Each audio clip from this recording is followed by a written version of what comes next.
Good afternoon, everyone. I am Ty Nicole Tucker, a current IMBA student at IE Business School, hailing from the windy city of Chicago, Illinois.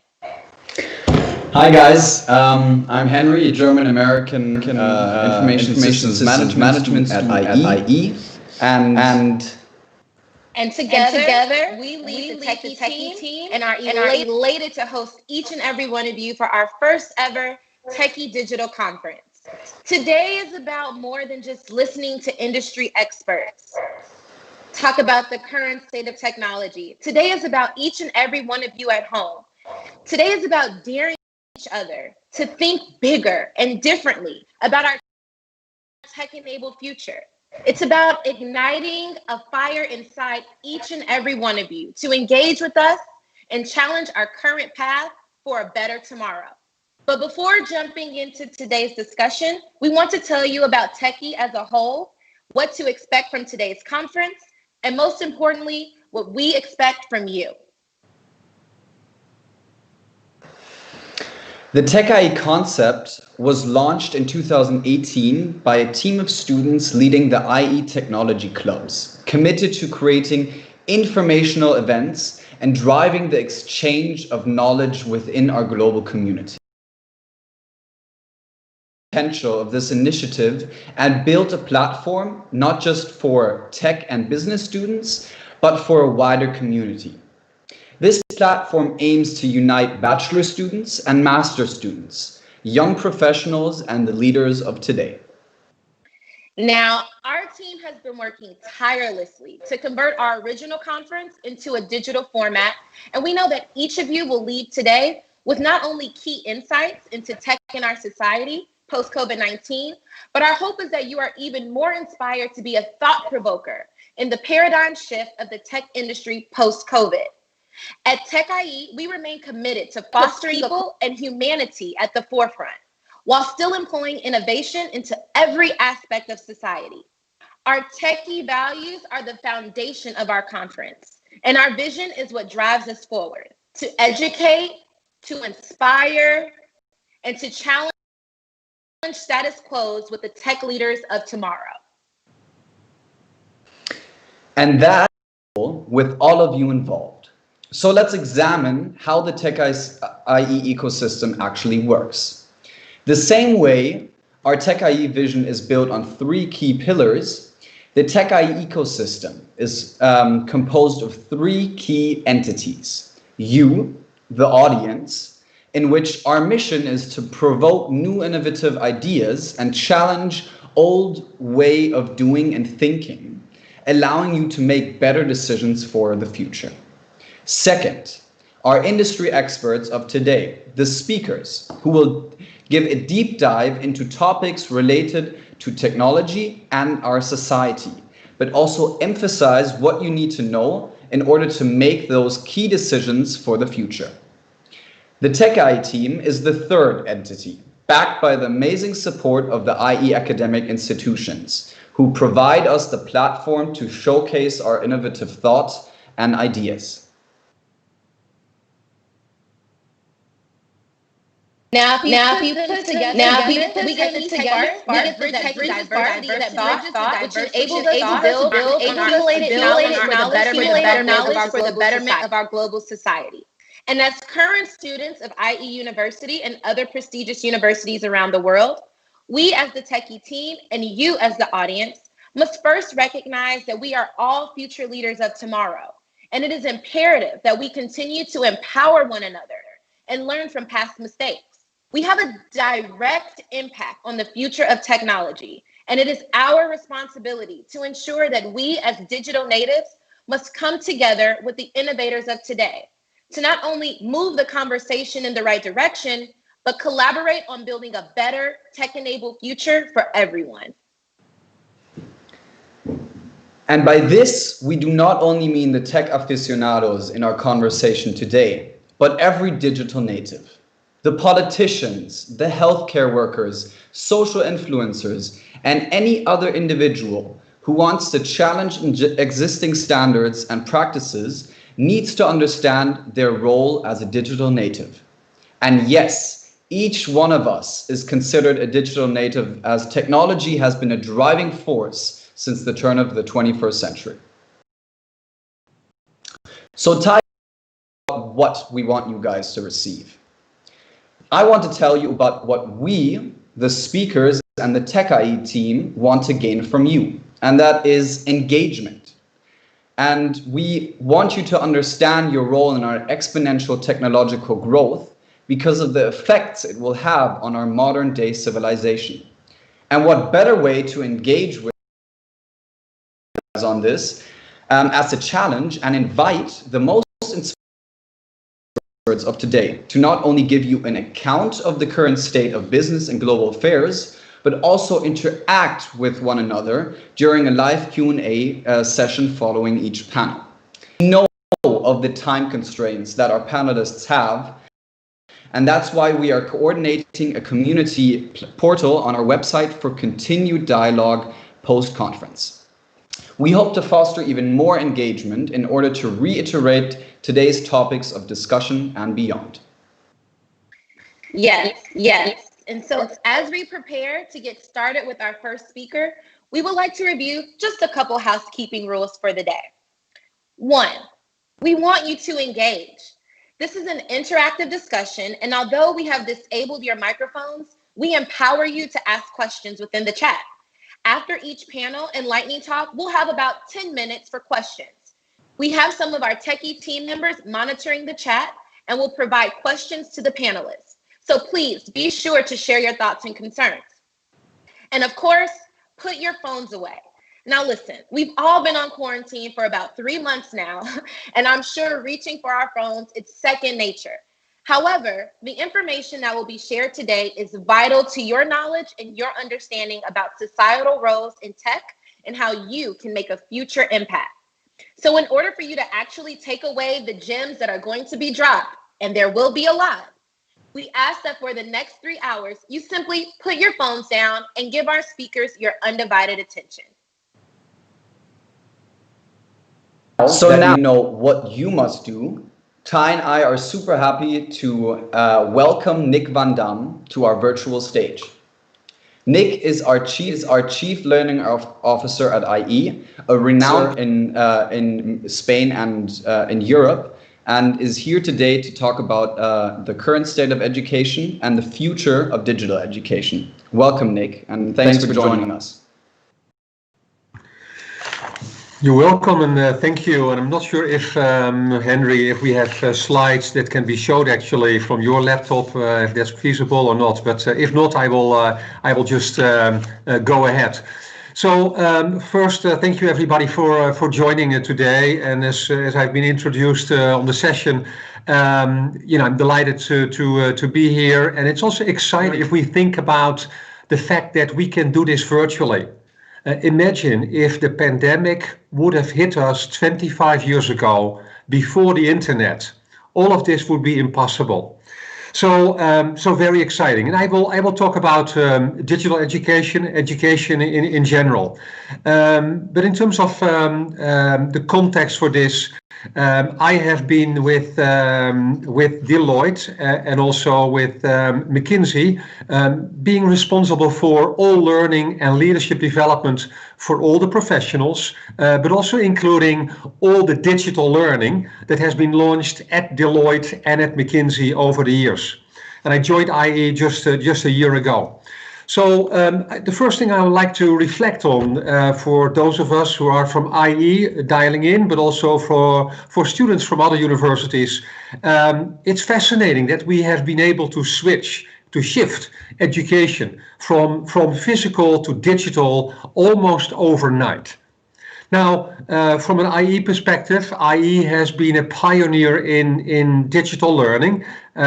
We started with digital learning almost 20 years ago. At that time, we referred to digital learning more as technology-based learning.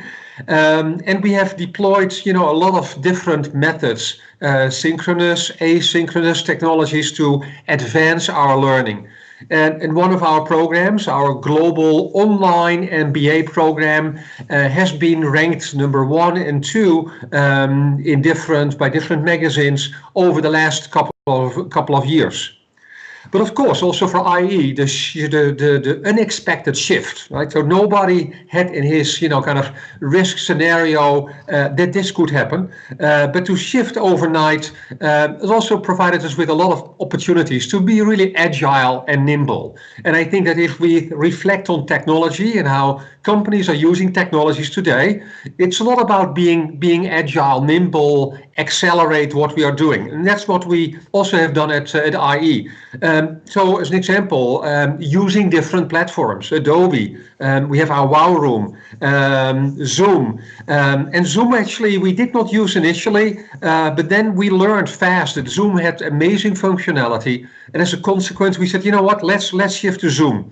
So adopting fast new technologies, training faculty overnight, and also working hard on advancing our learning methods and our pedagogies actually for learning.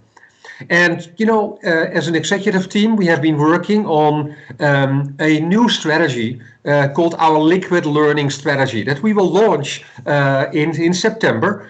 And the promise of this liquid learning strategy is that we can deliver high quality education at any time, under any circumstance, for anybody around the world. And basically blending the classroom with online, but also the hybrid model where students can dial in the same class where other students are. So let me talk a second about the state of digital education. If you think about digital education, it sounds like this is pretty new, but it's not actually. The first time that courses were delivered through technology, and this was in case the radio, was by the State University of Iowa in 1925. So it was almost 100 years ago. And the term electronic learning or e-learning was coined in 1997. Now, the e-learning market or the technology-based learning market or the digital market, whatever one you want to call it, has a number of different segments if you see on this slide. And this market, the digital technology market, was a market of a size of 9.1 billion in 2003. Now 17 years later, last year, this market has moved towards a market of $156 billion globally. So an amazing growth. And there are a number of benefits of digital learning, as you all have experienced over the last 8 weeks. It provides you with anytime learning, learning at any place, learning at any path. You can personalize people's learning. At any pace, self-paced learning, you decide as a learner how fast you can go. But also any professor, right? So I'm dialing in today from Amsterdam. And basically with online learning, we can pull in faculty from all over the world. And last but not least, any students. Basically everybody can benefit from digital learning. And also from a cost perspective, by having a lot of people joining sessions, cost can be low. It's also exciting, and that's important. If we look outside, what's happening in the market, in the labor market, and if I reflect on a recent report from the World Economic Forum, it's close to 1 billion people need to be upskilled by 2030, so over the next decade. And honestly, we can only do this by leveraging digital technologies. And as you know, there are a lot of online universities and platforms like edX, Coursera, Udacity, and they provide people and professionals with high quality and relatively low cost education. One initiative I like to share actually, and if we go to the slide before, is an initiative. It's called e-learning for kids, and it's a foundation that I launched. And this foundation provides digital learning for children between 5 and 12 years old. And all the learning is available for free over the internet. The curriculum is based on the International Baccalaureate that you might be familiar with. And we have reached over 20 million children. So fantastic as an example where you can use technology to give kids all over the world with access to learning. Now, when I think about quality, reflect on quality of education, the quality of digital education, obviously it can differ pretty significantly, and there are a number of things to keep in mind. One is the design of the learning. It's the pedagogy that is used, insights from learning sciences, but also, of course, the quality of the online faculty that will deliver the learning. But as you have experience with, using games and simulations, very high impact learning can be developed. Now, finally, I'd like to talk about the future of education, going to the next slide. And as I said, the market for digital learning is about 156 billion today. Now, this market will explode. It's anticipated that it will become a market of $345 billion by 2025. So more than doubling over the next 5 years. And I anticipate that higher education will change tremendously as a consequence of the opportunities and also new generations joining the workforce and joining higher education that will drive a lot of change. But also in corporate learning and development. If you look at corporations, in average, 50% of all the learning that's delivered is currently digital learning. And over the last 2 months, and I just published this report, I surveyed 47 global chief learning officers from leading organizations. And there are a couple of key insights. One is that everybody is converting their in-person leadership programs into virtual leadership programs. Secondly, from a strategic perspective, all of them expect that coming out of this pandemic, there will be way more virtual digital learning and blended learning. And blended learning can be a blend of different technologies, but also it can be a blend of digital and the classroom. And one of the challenges that they are facing by converting their programs into virtual programs is a lack of methodology, a lack of expertise, but also they don't know necessarily what are the best technologies to use. So there are tremendous opportunities to advance actually what's happening, and that's also what I see and foresee over the next couple of years. Now, my final point for you is, depending on where you are, if you reflect on your education, if you reflect on your development, couple of tips. One is, if you guys will be in a career for 45 plus years, you have to reinvent yourself a number of times.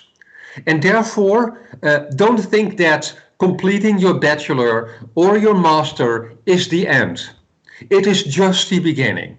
I anticipate that all of us, all of you, have to go back to school a number of times, and it's key to embrace lifelong learning mindsets.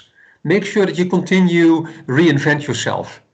And last but not least, the future is bright, very bright for digital and blended learning. And there are also tremendous opportunities if you would like to be involved in this booming industry, in the tech industry, but also in human capital consulting, because that's also an industry, a sector that will continue to grow very fast. So I hope there are a couple of insights from my opening remarks today. Wish you a wonderful conference. Please connect with me on LinkedIn. Wish you all the best, and I will turn it over back to the organizers.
And now we're going to pass it to Javier Tordable, who is going to introduce our speakers for Global Risks 2020, Disruption of Finance and the Crisis Solutions, who will talk FinTech, VC, and the current state of the economy.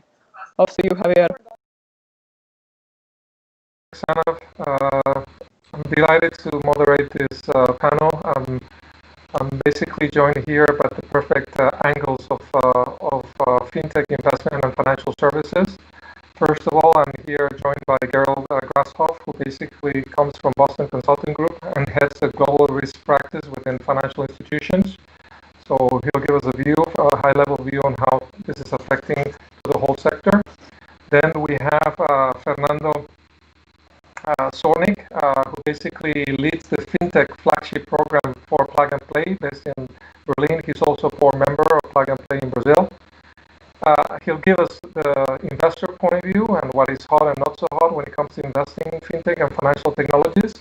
And then we have the perfect use case of one of the biggest successes when it comes to FinTech companies that it's a very consolidated business case, which is N26. We have Francisco Sierra, who is basically the head of European markets, and he will give us the point of view of a challenger bank. With all this panel, I think we can give and shed light of what is coming after COVID and what is the future ahead of us. So please go ahead, floor to you, the virtual floor, Gerald. Yes, hello. Welcome everybody. Happy to take part in that panel today. And as Javier said, I will give a quick overview of how the banking industry is actually entering that crisis. What is the COVID response that we have seen so far?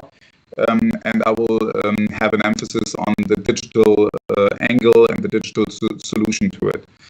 So let me start by giving a quick overview how the banking industry, especially in Europe, is entering that crisis. I think we pre-populated what we call the Global Risk Report from our firm, where we actually lay this out. So if you are interested in, then you can go deeper right after the session.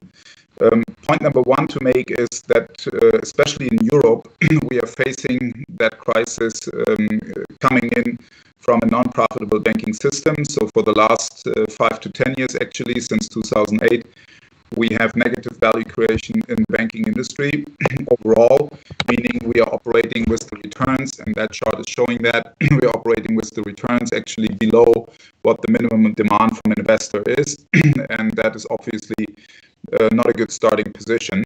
This will accelerate if we compare this to US banks. The three fundamental differences are that US banks got recapitalized in a heavy way after the 2008 crisis. Therefore, they wrote off a lot of non-performing loans. They are, in fact, below 1% of non-performing loans in relative terms to the total balance sheet. We are in Europe still around 3%, even before COVID. And there's also a lot of consolidation that happened in the US. So big banks got bigger, which is a challenge per se from a resolution perspective, but it also gives them scale to operate in a very profitable way. And we have 2.5 more banks in Europe than in North America today, which leads us to consolidation, but it's hard to achieve across Europe, as we all know. So we expect a lot of consolidation within the countries and taking later place across countries. From an overall perspective, we see every number that we look at that the current crisis is more in the magnitude of 2 to 3 times of what we have seen in 2008. So we expect a significant GDP drop that is unparalleled because of 3 reasons. We have a demand shock, we have a supply shock, and it's happening worldwide. We've never experienced something like that. And I'm not even talking about the oil price shock that is also happening in parallel. What is on the positive side, balancing these things, is of course the government response in unparalleled way.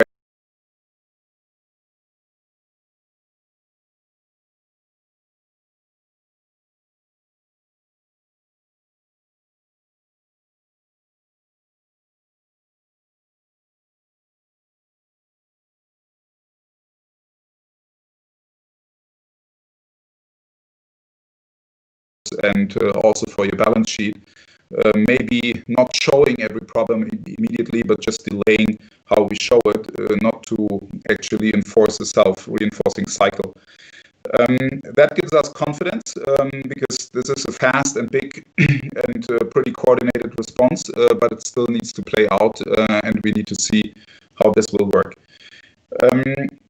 In terms of COVID-19 response, there are 7 things banks are facing at the moment and doing to a large extent. Number 1 is scenario design and stress testing. That means how do you translate actually the scenario on a macroeconomic level to your specific bank and what it means for capital liquidity and for your balance sheet and what concrete actions you put behind that. That is actually the second point then. The third one is where do you have exposure, where do you want to increase it, where do you want to decrease it. There are some obvious winners in the crisis, in parts the pharmaceutical industry, government service, telecommunication, e-commerce, everything that is connected to the digital world shows more resilience. And there are obviously also industries that are under very severe pressure, travel, tourism, and many things on the infrastructure and consumer goods side. Number 4, in terms of what banks are doing, is rapid credit decision making. We see actually digitalization efforts being doubled down on. Here's an obvious opportunity for a challenger bank to differentiate and be even faster than the traditional banks are. We also see that number 5, collections and workout departments are being built up again. This is something where traditional players have a lot of experience and actually challenger banks will be first time need to go through the cycle. They never experienced the crisis before. Let's not forget that. And then there is compliance. We see actually anti-money laundering activities going up because fraud, money laundering, all the compliance issues are very heavy in these days because people try to take advantage of remote working, try to take advantage of government programs, and of course banks need to show also after the crisis that everything has been done in a prudent way. And then the last point, number 7, is resilience issues on cybersecurity, IT security, and business continuity. We see cyber attacks being up 6 to 8 times of normal times. So, of course, the financial industry needs to be prepared for that and react to that, even with people working in different settings than before. So to sum that up, I would say, yes, this is obviously a very, very severe crisis. On the other hand, we have a very fast and very big response to actually rebuild confidence. And we have to see how these things will play out. Digital is key to resilience. And traditional banks are actually investing heavily in that space to be more resilient even in a pandemic scenario. Nobody knows how long that will take. Well, thank you very much, Gero. What do you think are the best strengths for the traditional finance world to cope with this new scenario? Because everyone is talking about, the continuous issues that the banks, they've been transforming themselves for the last 15 years, and they've been in restructuring for the last 15 years, but this somehow has accelerated digital adoption probably in 2 years. McKinsey said last week. So what do you think is still the traditional financial industry has as an asset, as a strength in order to cope with this? Yeah, actually there are huge assets in the traditional players that are usually underestimated because of the 10-15 years ongoing restructuring and also what we've seen after the financial crisis in terms of negative press. Banks are positioning themselves as part of the solution in this crisis, and so far it's actually working pretty well. Don't forget they have huge balance sheets, they have a huge customer base, they have a very big top line, and they can defend this for years, even with a lot of cost pressure, and they don't need to do the initial investments to actually gain the customer base. That's one thing. The second thing is, don't underestimate how interconnected banking is, be it retail, corporate, investment banking, trading, or payments. It's very diverse, and it actually relies on a huge network from a regulator, customers, to politicians, to customers, to tech companies, and so on. And bankers are actually very well positioned in that. And third, once you start to digitalize the infrastructure, you can take out, I would say, at least 30% out of your cost base by streamlining processes and using digital technology, just move it into the cloud partly, and other things, and then on a cost-income ratio. Okay. Well, thanks a lot. Now I give the floor to Fernando so he can give us the investor point of view and what is probably hot, not so hot, and his investing fintech desires for the next coming years. Go ahead. Thank you, Javier. Hi, everyone. It's a pleasure to be here. Let me just put up my presentation. So I'll give a quick introduction about Plug and Play, and what we're doing is just to set up the ground so everyone's on the same page, and then I'll talk a little bit more specific about the VC worlds that we're seeing here at the company. So basically we have three pillars, and one is the venture capital arm, deploying capital into startups at the early stage side, from seed stage to a Series A, usually 150,000 euros, dollars, pounds, etc. per deal. But doing that is in about 220 investments every year. So one of the most active investors in the world. And we're also co-investing and bringing other VCs into the table. That's one side of it. And the second pillar was what we're calling the corporate innovation arm, helping about 400 corporations worldwide from 16 different industries, not only financial services, to help on their innovation strategy, be it digitalize their internal processes, cut down costs through the technology adoption, or increase new revenue, bring new revenue streams, basically. And also the educational and also the digital transformation side that most of these players have to go, and now especially with the crisis and COVID, there was even a joke about digital transformation that COVID has accelerated more than anything else in the past, right?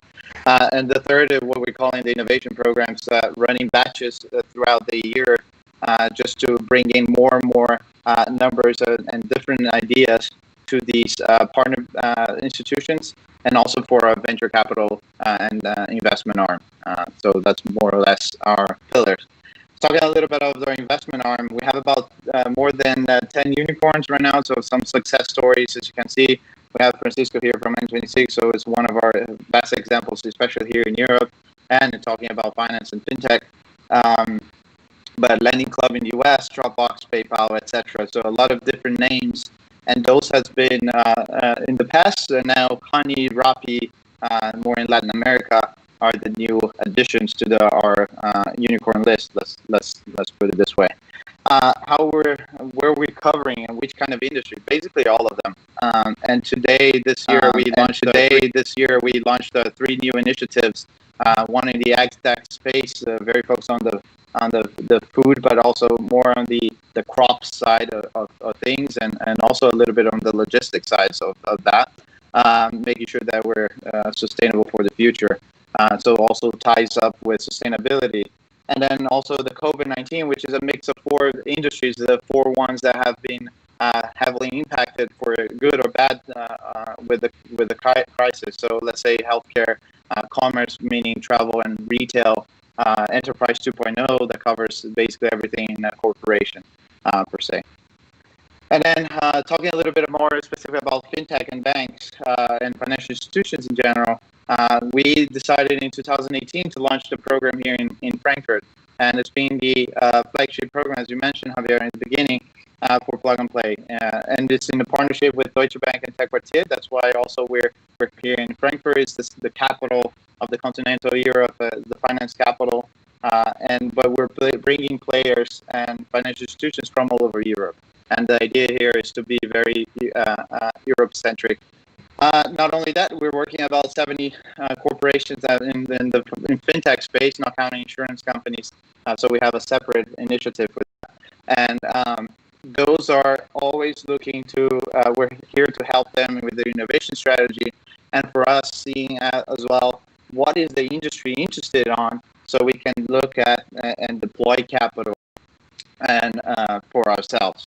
All the money we're deploying today, it's through our family office, let's say. Our CEO and founder, Saeed, he's the one that is deploying his own capital. And so we're always taking into consideration what also the industry is looking at, not only us, and where the trends we're seeing, what are their directions, etc. I'll stop here. If anyone wants to reach out, just use the QR code here. Thank you so much. Thank you, Fernando. Basically, yeah, you mentioned that you're the founder putting his own capital, because we've heard that this crisis has basically stopped some of the financing rounds, and it has caused some funding issues. Is that something that you, as a VC, as an investor, are experiences on your own, or you're seeing it a lot, or is more a press buzz that is being over exaggerated? So I think it's for us especially. I mean, we're in the early stage side. We kind of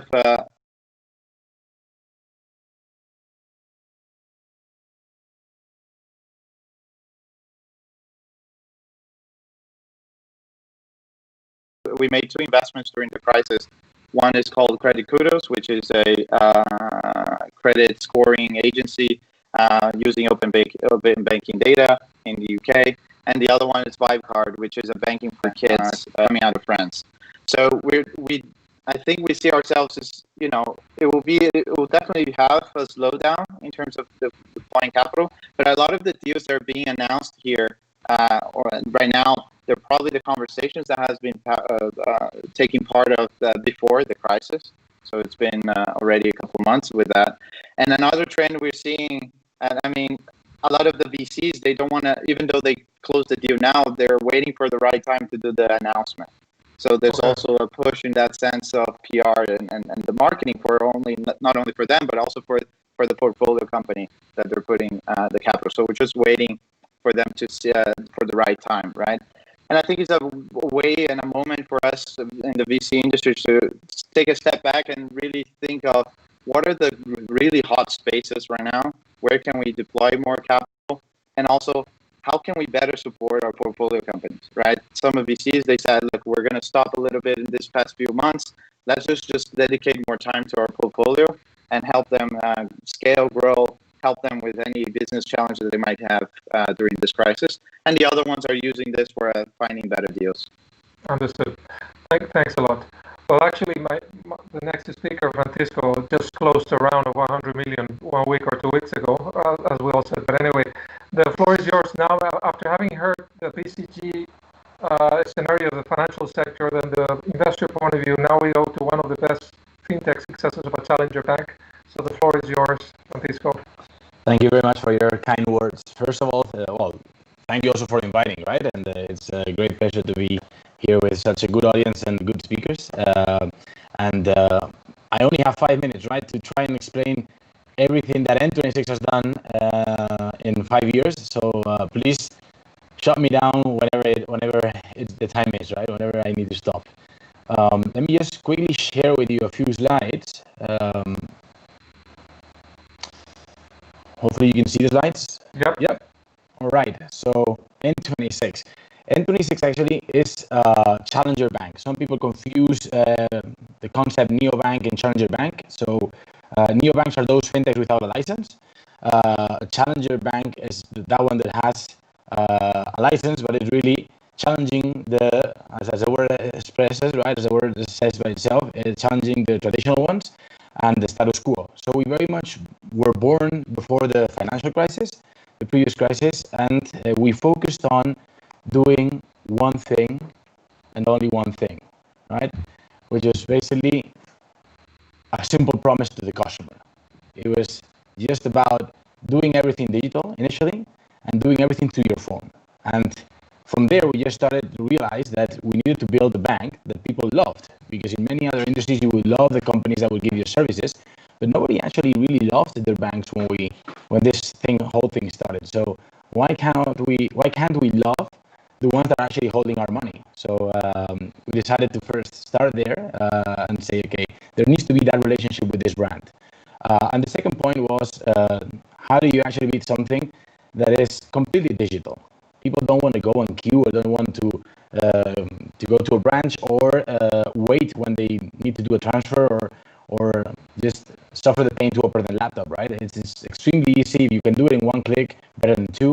So it's fully mobile, very easy to set up, no paperwork, and it's just all around design and technology. It's what we're used to in many other areas, right? In music or around traveling as well. So and then the third pillar is actually around the better price. So we have a freemium model, as in any other tech companies. And what we're offering is basically a very basic service for free. And if you actually want additional or more premium services, you just pay for a subscription, for a monthly subscription. And we're fully transparent, right? We're not charging hidden fees. We're not actually doing things that people are used to around traditional banking. So it's way different. And it is very much around just giving a very simple product to the customer that covers 80% of their needs, right? So it's around handling people's money, cash flows in and out, right?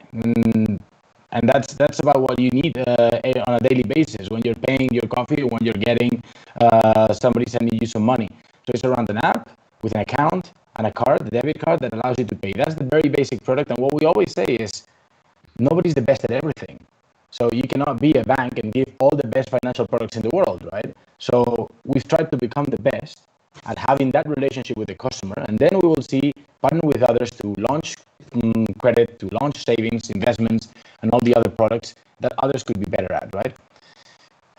We've grown quite a bit. So we started in Germany. We launched very quickly all across Europe with the European license, with the European banking license that allowed us to actually offer through one single platform, operate in all our markets across Europe. Around 6 months ago, actually almost a year ago, we launched in the US already, and we also plan to launch in Brazil. So we have offices across our geographies, obviously, and we're almost 2,000 employees actually. That's maybe quite a bit old, but yeah, we're around 1,500 employees. So, and the good thing about our business is that it has exponentially grown over the last 5 years, a bit more, right? So what we've seen is that the more we grow, the more we grow. What does that mean? That our customers are our best marketing channel. So it's around word of mouth. It's around this friend referral tool that we also have. It's around just people sending money out through our app to customers that are not customers and then would like to become customers. So it's around creating this vital loops, these dynamics, so that and also the huge NPS, right? A very positive NPS. Most banks have a negative NPS. Our NPS is above 50, right? And that's something like 70 actually recommending us to their other non-customers, right? I was to show this slide, and when it's around, I actually open it up for questions because I say, what is the similarity across these four industries and these four companies? And I'm sure, just give it a quick thought and you'll say, oh, they're all like tech, they're all like platforms, they're all like very digital, whatever. They're all like subscription maybe, or like, I don't know, there's different ways of actually to look at these companies. But the one thing that is clear is that they have disrupted their industries, right? They have really disrupted their industries, which were regulated industries, and these were new players. There was no single traditional player actually disrupting any industry. So why can't N26 actually disrupt the banking industry, become a larger player? Maybe it's N26, maybe somebody else, maybe it's a few of them actually, but there has to be new players in the market actually disrupting the banking industry. Because it's what we're seeing all across. We're not seeing Telefonica or Blockbuster actually changing, right, their industries. We're seeing very new companies. And I just want to close by saying that we've grown massively through basically investors in fundraising that we've done since we launched. We have plug and play from the very beginning that we have here in our speakers today.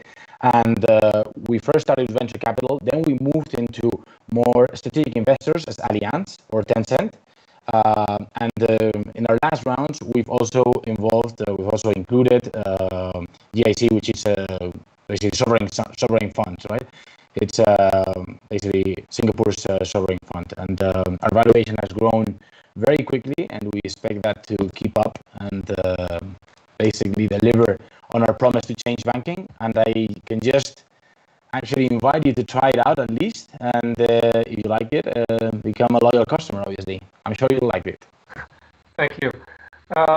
Let me ask you, I mean, from my point of view, I mean, the challenger banks, I mean, the last 5 years, in a sense, they've had a walk in the park because the traditional banks, you know, they were really treating their regular customers badly, huh? And you've taken the part that made a lot of sense, you know, the payments, the very digital parts like the transfers between countries, the currencies. But and now suddenly there's this crisis which puts all the pressure on you to deliver. But what is next for you guys? Because obviously I want to have a bank. And by the way, I'm a customer of you guys and some others. But when are you going to go to the hard stuff of banking, like mortgages, credit, investment savings, alternative finance? I mean, because at the end of the day, there's a way to disrupt those parts as well, but also the customer wants to be global. No, you want to have in the same app not only deposits and transactions, but you want to have everything. So what are the next steps there? So it's not around offering all the product. It's around giving a platform for people to control all their finances, right?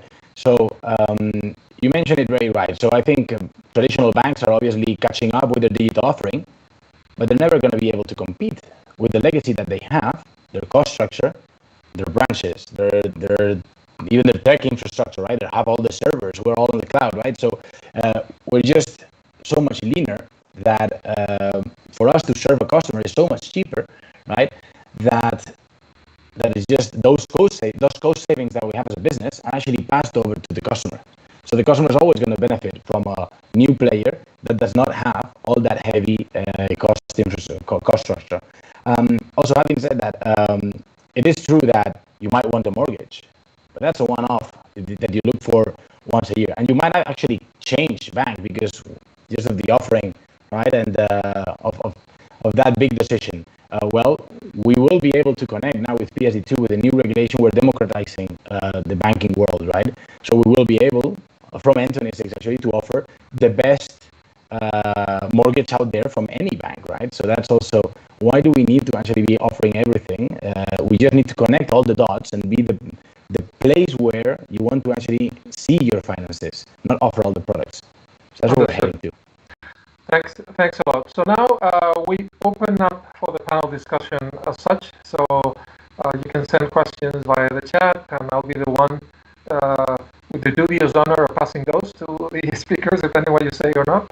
But in any case, let's just start with one for the three of them. I mean, obviously, COVID-19 has changed the world that we live in. What do you think are the main technology solutions that, according from your point of view, can help alleviate this crisis?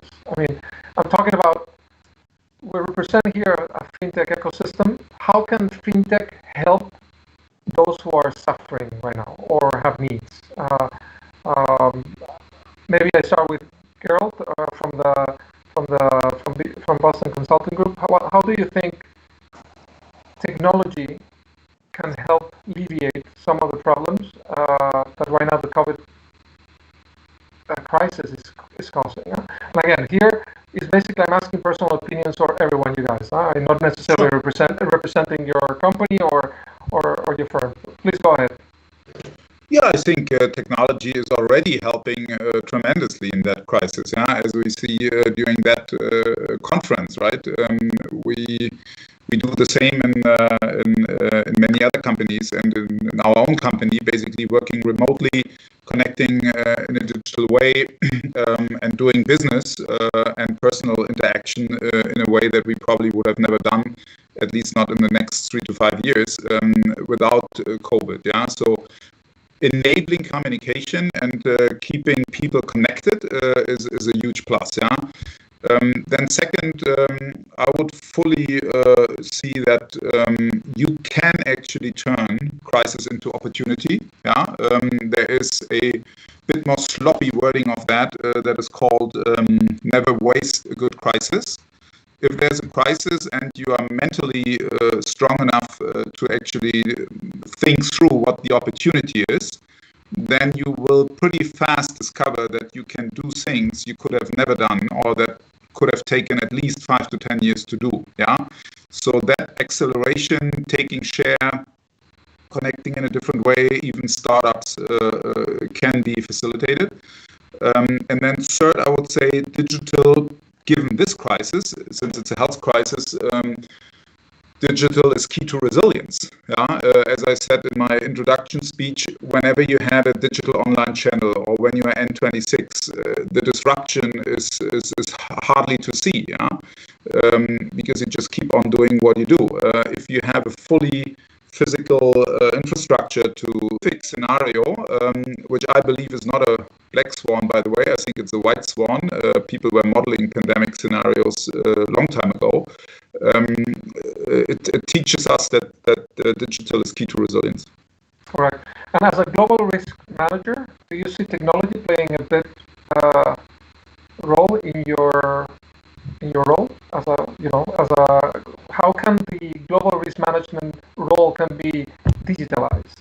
In my own role, you mean in my own professional role, or in the bank? Well, in your customers, well, within your company. Yeah, it's a huge opportunity. I mean, I've seen when basically we started our COVID programs beginning of March, 10th of March. We actually are working in many banks already in a fully agile way in specific parts. Actually, they're moving their infrastructure into the cloud. It's not that they are not doing this.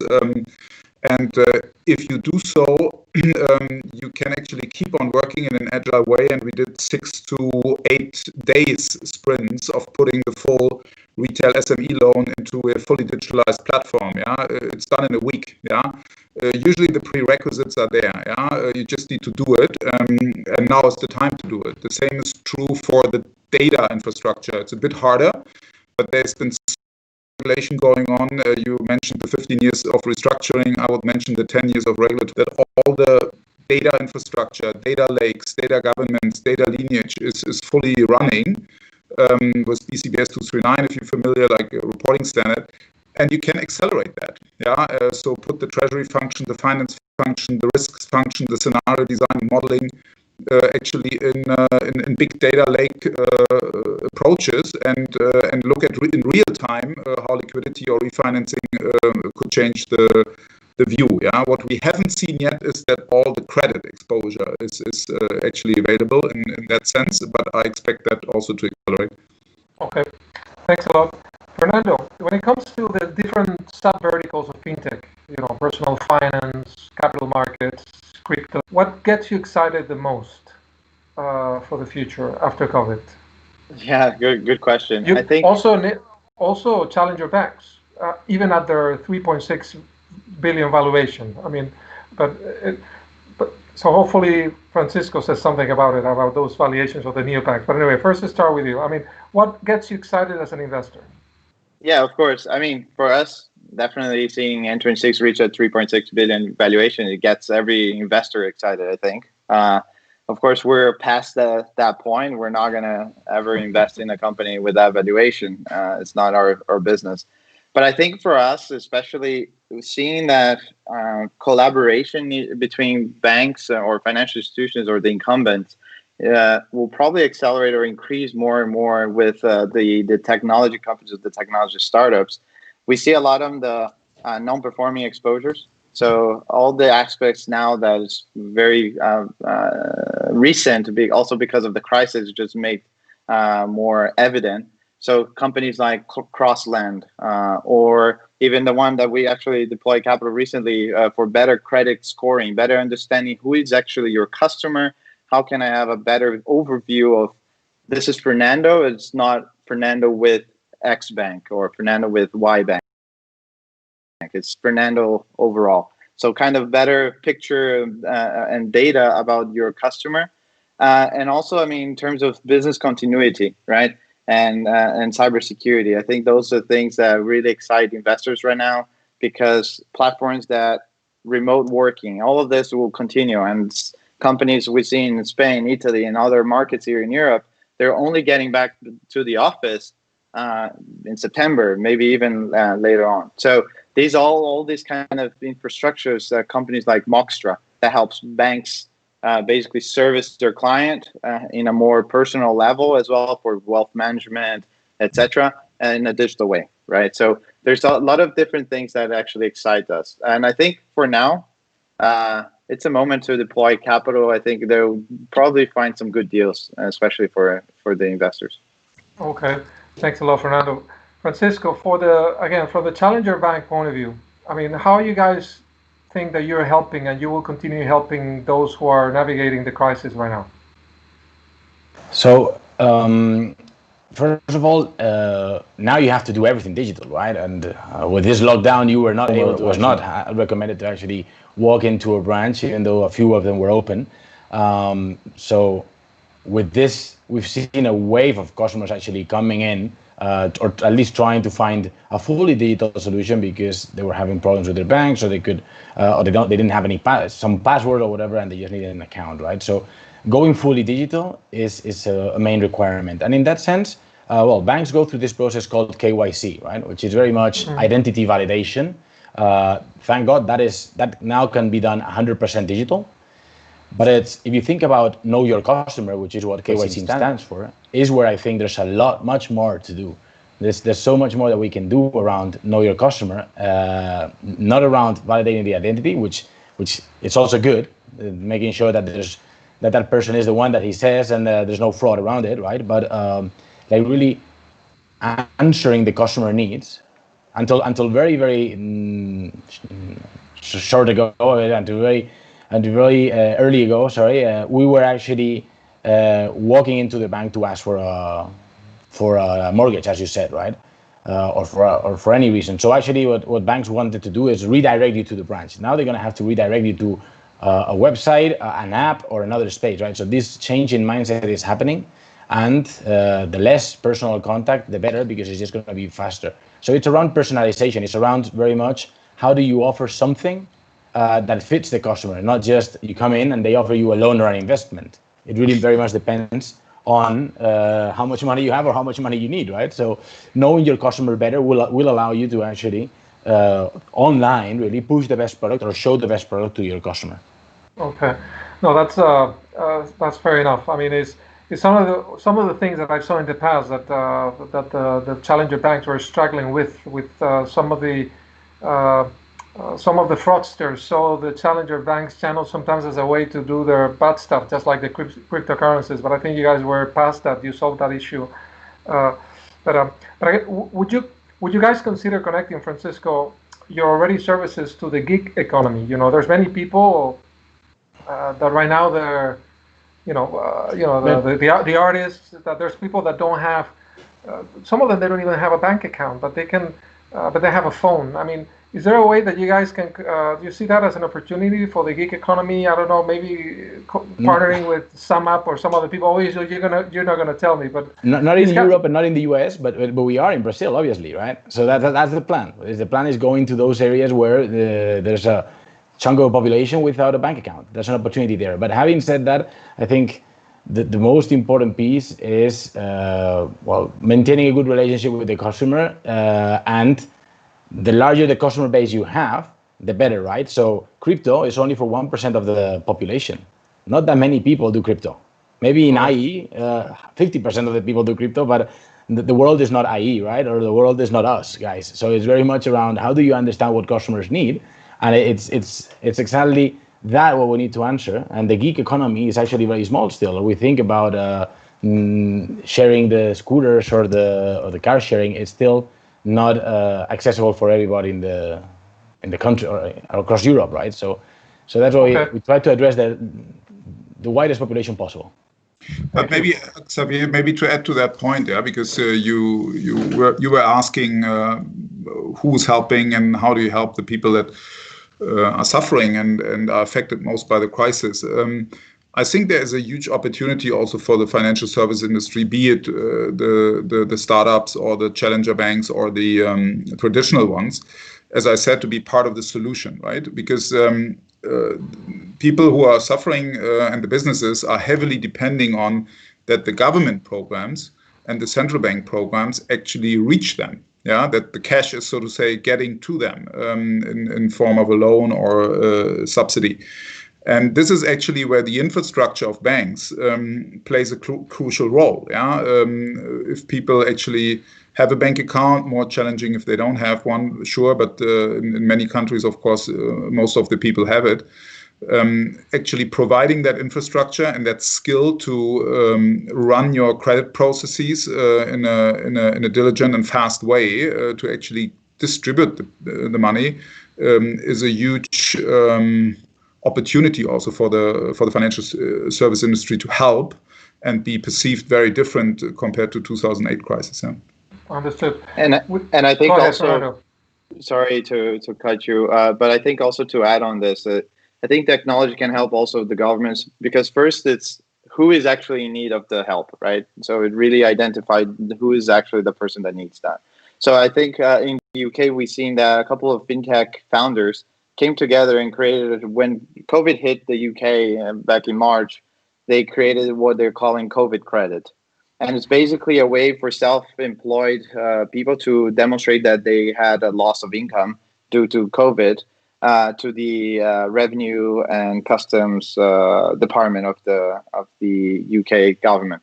And it's all based on open banking data, right? So I think infrastructure is already set, and we could access all of that, and it's just a matter of, okay, let's put our heads together and let's do something, right? I think it's more of, we lose a lot of time on this kind of bureaucracy and thinking a lot about it. And we've seen that some people just, okay, in 2 days, we created what we're calling COVID credit.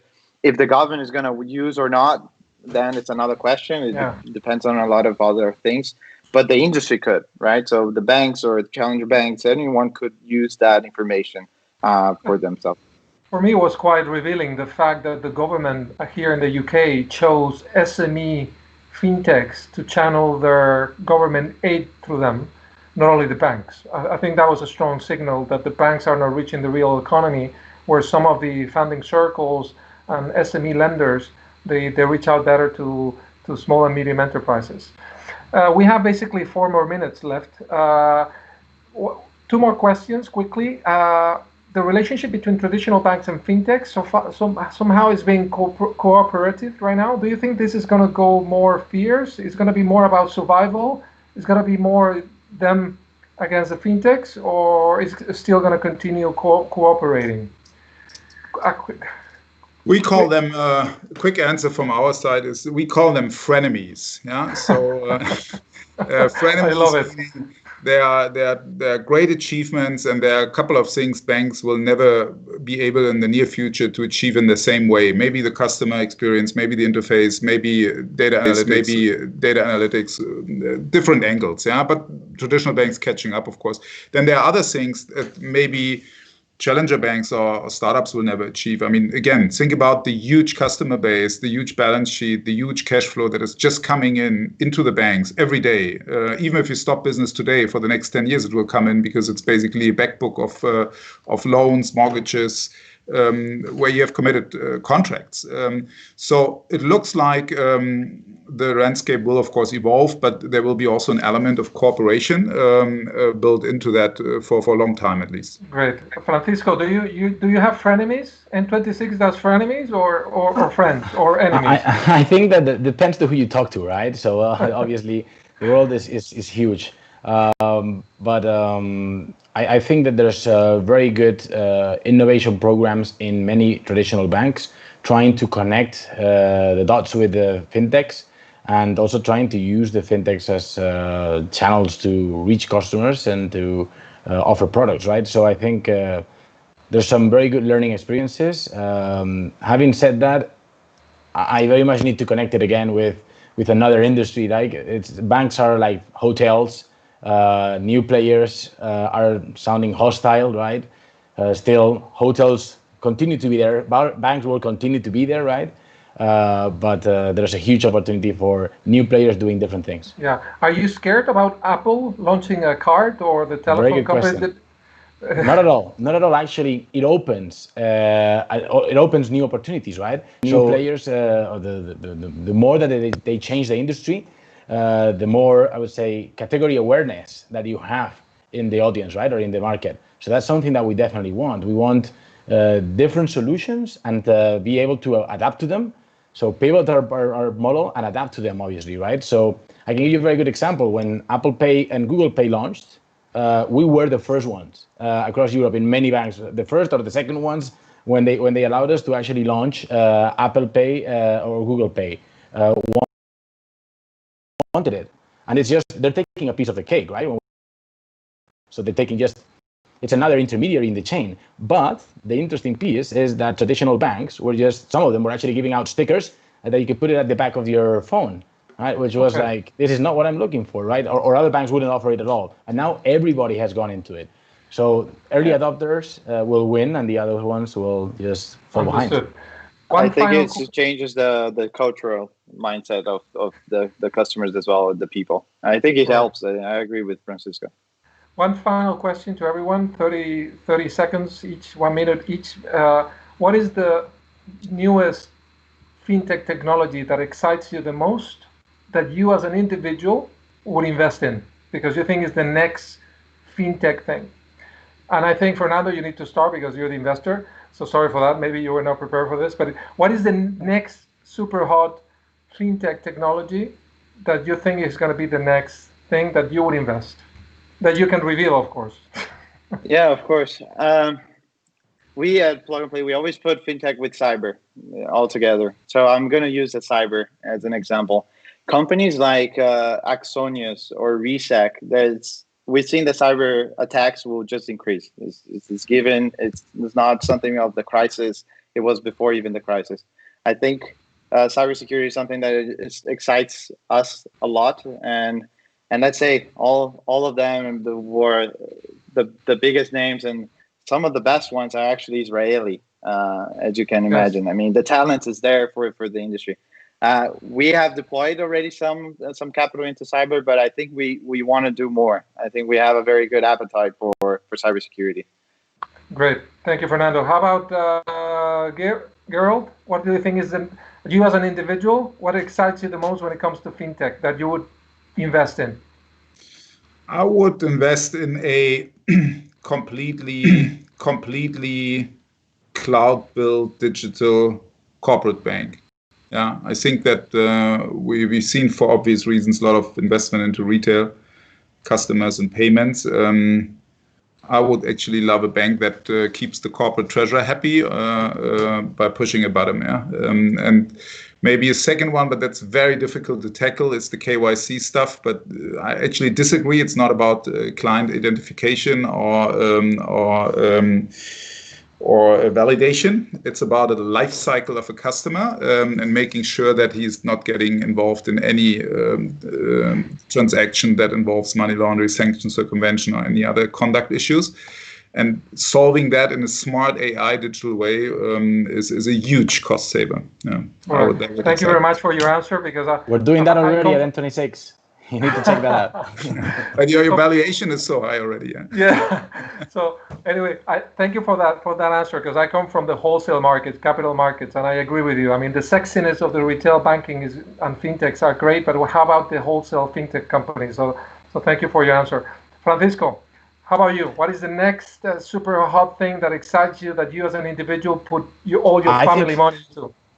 What excites me the most might not be the most disruptive or the most, I would say, radical innovation, but I think that there's so much coming now with people wanting to save, with all this, like, well, we've seen a massive change in customer, let's say, customer concerns, right, or customer worries, which is like, in the past they were saving only just because they wanted to buy a car or they wanted to do a trip. Now people just save because what if, or just in case? What's the next thing that's going to happen for that, right?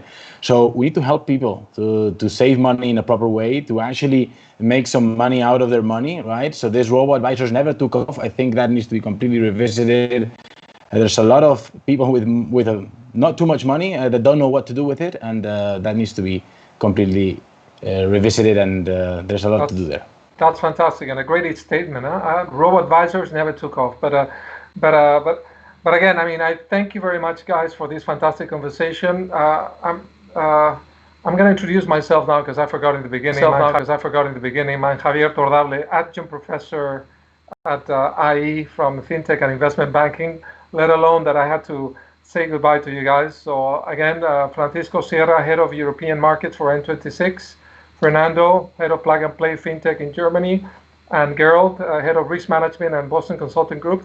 Thank you very much. It's been a pleasure. There's an audience very big out there who didn't get to interact much, but I hope we shed some light on what's coming next. So guys, I thank you very much for your participation.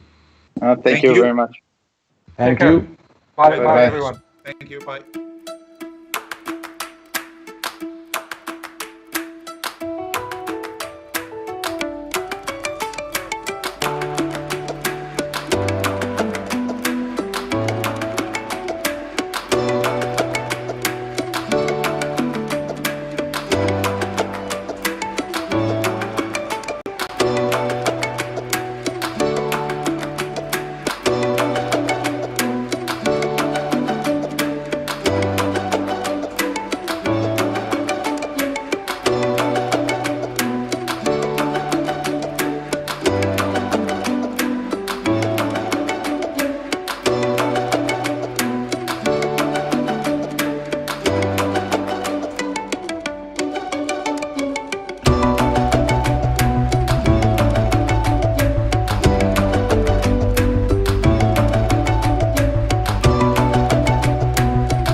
To moderate this panel. And we have a fantastic panel this afternoon of experts with a combination of different profiles. Let me briefly introduce each one of them. We have Bart Gertz. Bart is the CEO and founder of HealthPlus.ai, a startup based in Amsterdam, and Bart builds intelligent solutions for the future of surgery care. Also, he's a proud IE alumnus from the Global Executive MBA. Really proud to have an IE alumnus here. Secondly, we have Lina Shadid. Lina is the PwC Digital Health Partner for Middle East and Africa. Her responsibilities include setting the business and strategic direction, building delivery and operations capabilities for digital healthcare. Prior to PwC, Lina was the IBM Vice President in Global Healthcare, a life science leader, serving a number of global healthcare clients. And finally, last but not least, Frederick Simons. He's currently the CFO of Novartis Business Services. Frederick is a change agile finance leader, and he led large-scale transformation projects in blue-chip multinationals, leveraging strong team building and leadership capabilities and skills. Well, thank you so much. And I would like to start by talking about the current situation. So I would like to ask you, we can start by Bart, how COVID has impacted your business, what are the lessons learned, and what is your strategy for the new normal? Thank you so much. Thank you. Yeah, very valid question, I think. So for us directly, I mean, we're a startup, we're small, we have 7 people. But for me, directly, it meant going back to the clinic and working out in intensive care. So the team already lost one. And we're in R&D phase at the moment, so really taking in data. But we saw that basically our data providers were closing the doors and only doing predominantly one thing, and that's managing COVID. So we really had a bottleneck there. Basically, no one was communicating anymore, and no data was pouring out at that point in time. In a way, it also is an opportunity, and we'll probably talk about that as well. But for us now, what we see is actually that as we're looking to tackle complications in one of the major pathways in the hospital, we now see actually more attention to that. And surgeons, our primary end users, are really focused on that now. So we really see more enthusiasm from that side, but we also see that the normally long cycles actually get shorter. So a friend of mine who works with another startup said, well, I work with the NHS. Normally a sales cycle is like 14 months, and now all of a sudden it's 14 days.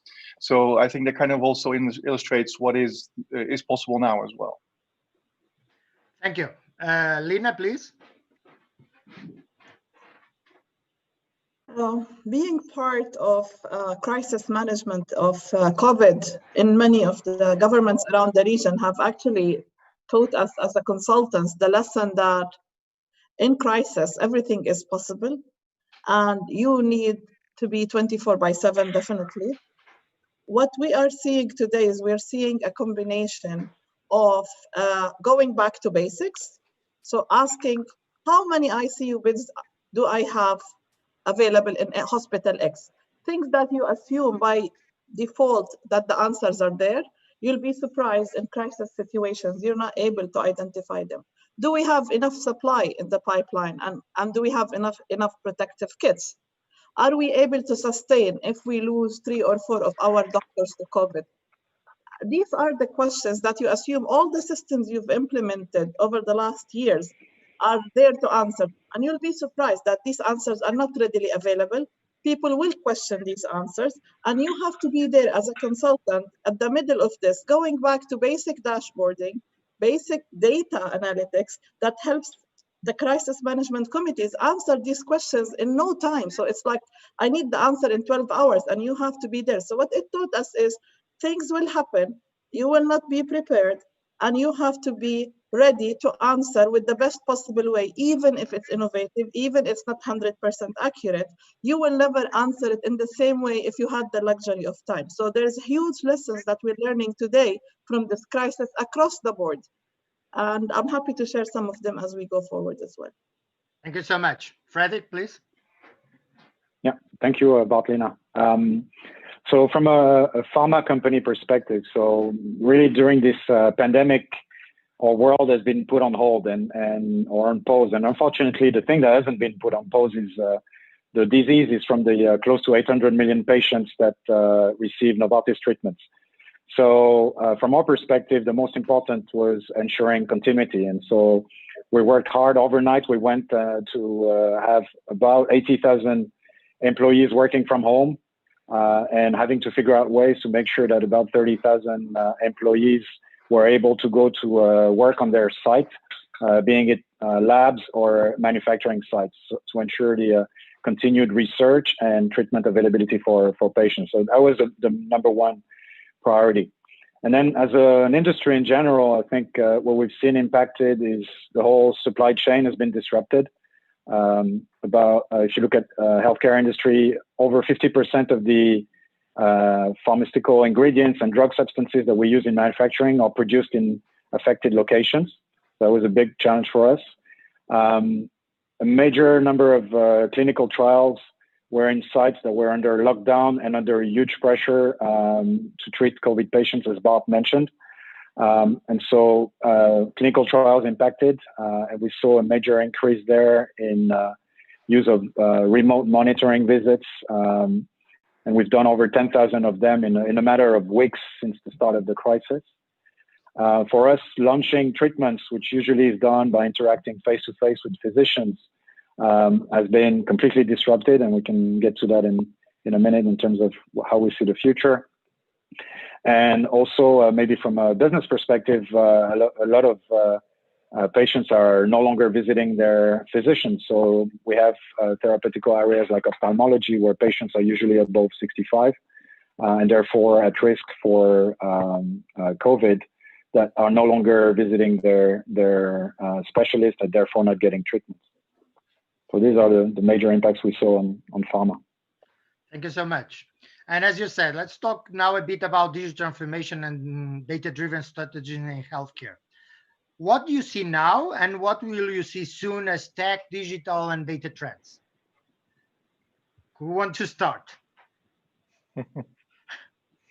Lina, probably. Let's go. Let's go for Lina. Yeah, that's fine. So on digital tech, I think there's always a good side of crisis, and I think looking at the dependency today on virtual care, on virtual consultation, on remote patient monitoring, and I would say the agile development of mobile applications to track and trace patients or suspected cases have led me to believe that people can change fast. I mean, we are seeing now, as Frederick mentioned, the number of virtual consultation cases are not only rising, it's like 300% over 3 weeks, and you're seeing it, and people are now in the mood of thinking, how do I make this a reality, and how do I sustain virtual care? Do I really need to go for a medication refill? So do I need to visit my doctor if it's just a simple consultation? So what we gained out of this crisis is people were scared of infection going to the hospital, so they stayed at home and accepted the virtual care, which means a whole new way of thinking. You don't need to be in the hospital boundaries if you have to see a doctor or get an advice. What we're also seeing is that people have started trusting remote patient monitoring devices and have lived through it, and we're not seeing major issues with that.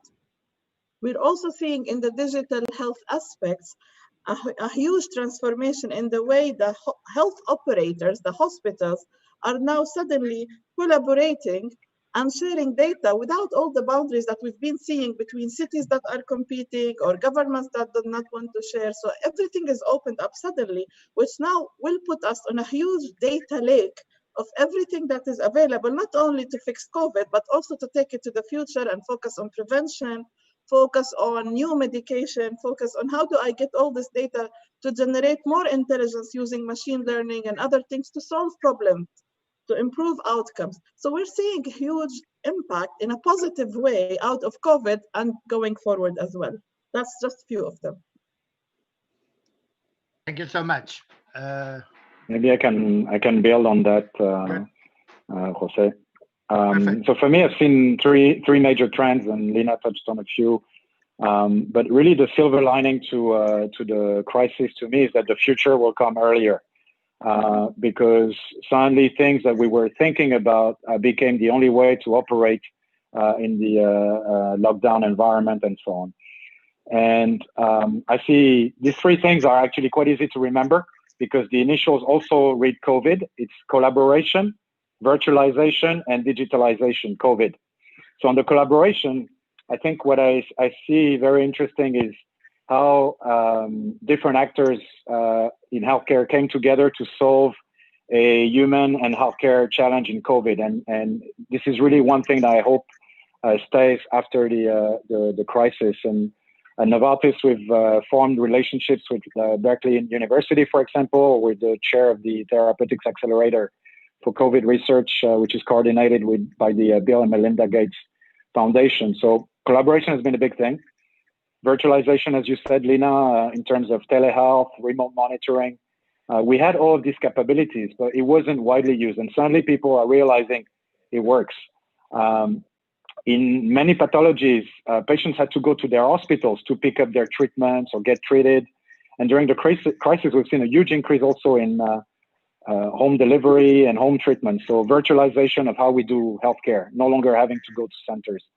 And then on digitization and data, I think the way we share data and information across multiple actors to improve patient pathways, I think is one thing that will stay there. In some of the pathologies we have, it takes patients 9 to 15 years to be properly diagnosed and referred to the right specialist. So the way we're going to leverage data to treat better and achieve better outcomes is also a thing will come on top of all of the digital tools that we can use to make involve the patient a lot better on patient-reported outcomes, developing digital biomarkers to help treating patients better and getting value for money when we use medical treatments. So, as a physician, if I may, Jose, of course, I've seen a number of really good things. So I've seen, in a rather conservative industry, if I may say, I've seen my colleagues move from one side of the spectrum to the other side quite quickly and actually get convinced. So telemedicine and uptake was incredible, and after 15 years of pushing, there's been some great developments.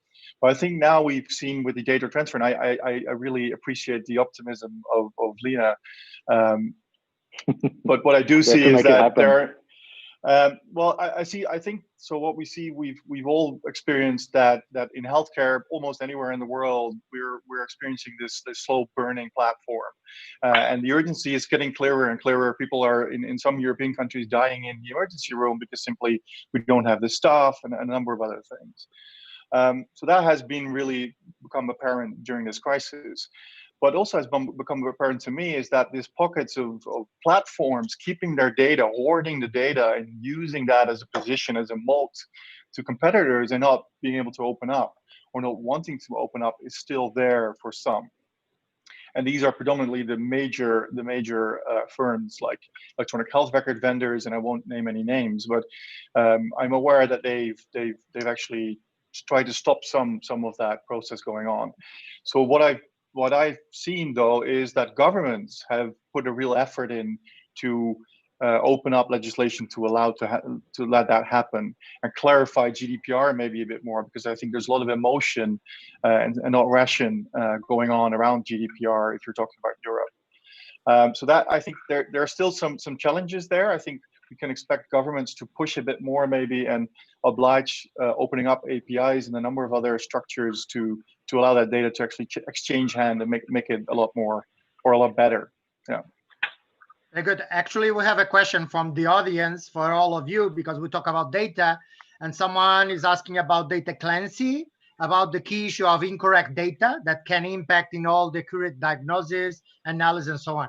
As you have seen during the last weeks, all the governments have been suffering the problem of incorrect data. Even physicians are talking about bad use of the data that they have, even for research, etc. So please, what do you think about this? I don't know, Bart, or Frederick, or Lena. Probably Bart, you start with that. Yeah, so I think data standards are a start. No one is compelled to use certain standards, just like opening up their APIs. So that's a first. There are a lot of initiatives, and FHIR standard is one of those, for instance. But I think now they need to be pushed and also pulled from the industry as well. Really onboard everyone. So that would really speed up this whole process of not only data exchange, but also trying to correct data inconsistencies, because one is using one unit to express a certain parameter and someone else is doing another. And those details are really important in this matter. So there's a lot of legacy systems that we need to go through to really enable all of this. So that's one. Another is that we really need to have procedures on what is how you process data and how you present it. So beyond whether data is correct, if you actually handle data like with a machine learning algorithm and you present it in a certain way, even there, the presentation can be good, but you can actually lead people in a certain direction. Giving risk factors leading up to a prediction can already lead people away. So I think there are a number of issues there, but I think Lena, with her extensive experience, and Frederick will have a lot to say about that too. Thank you.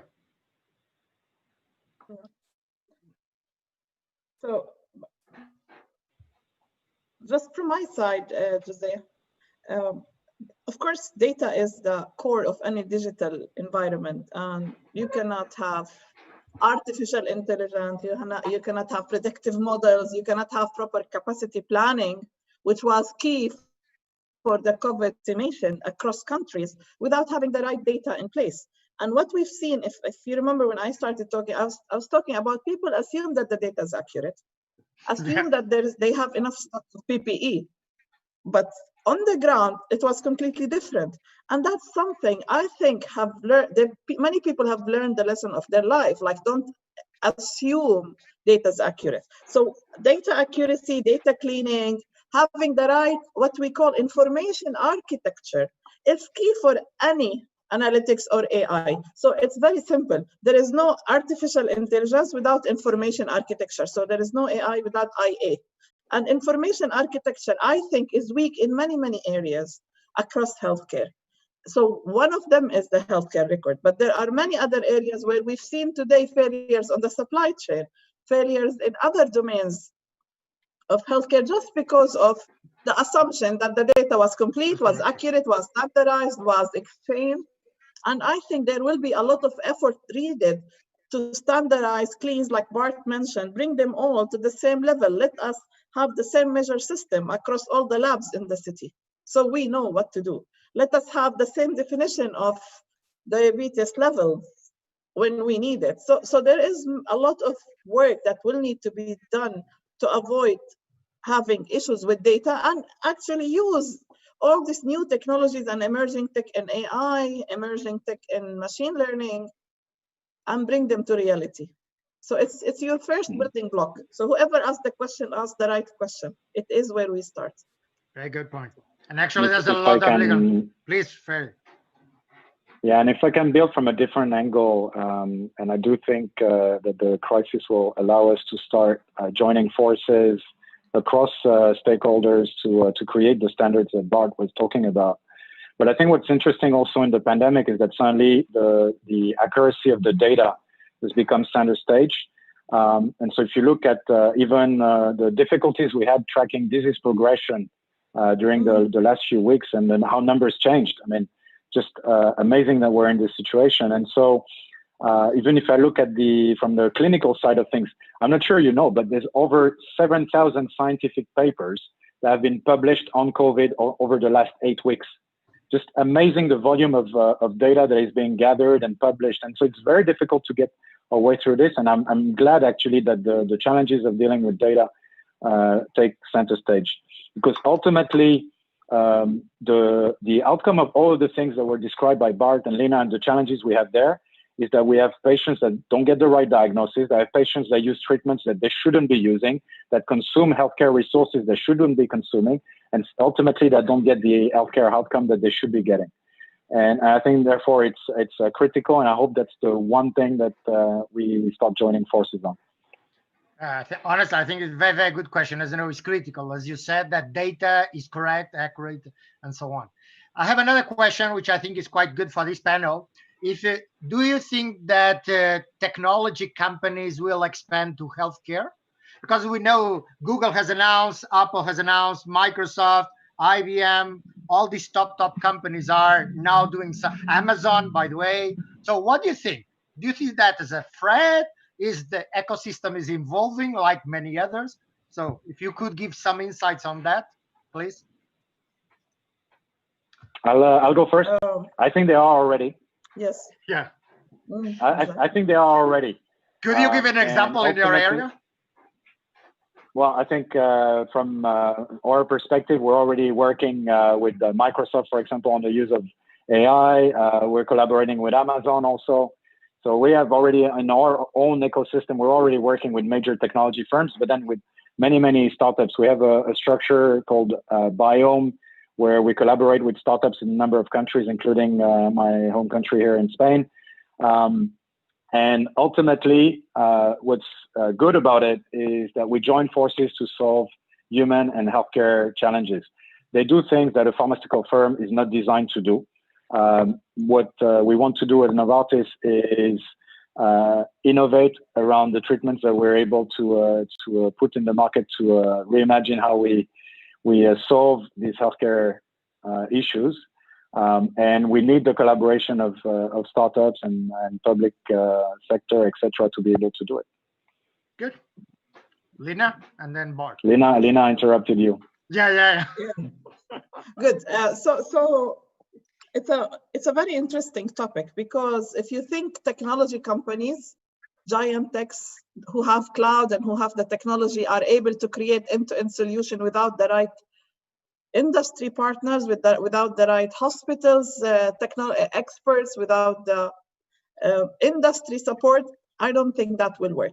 And we've seen many lessons of failures, of announcements, of personal health records being announced by large tech companies and failing down, AI solutions being announced by tech companies on their own, and it's also not continuing.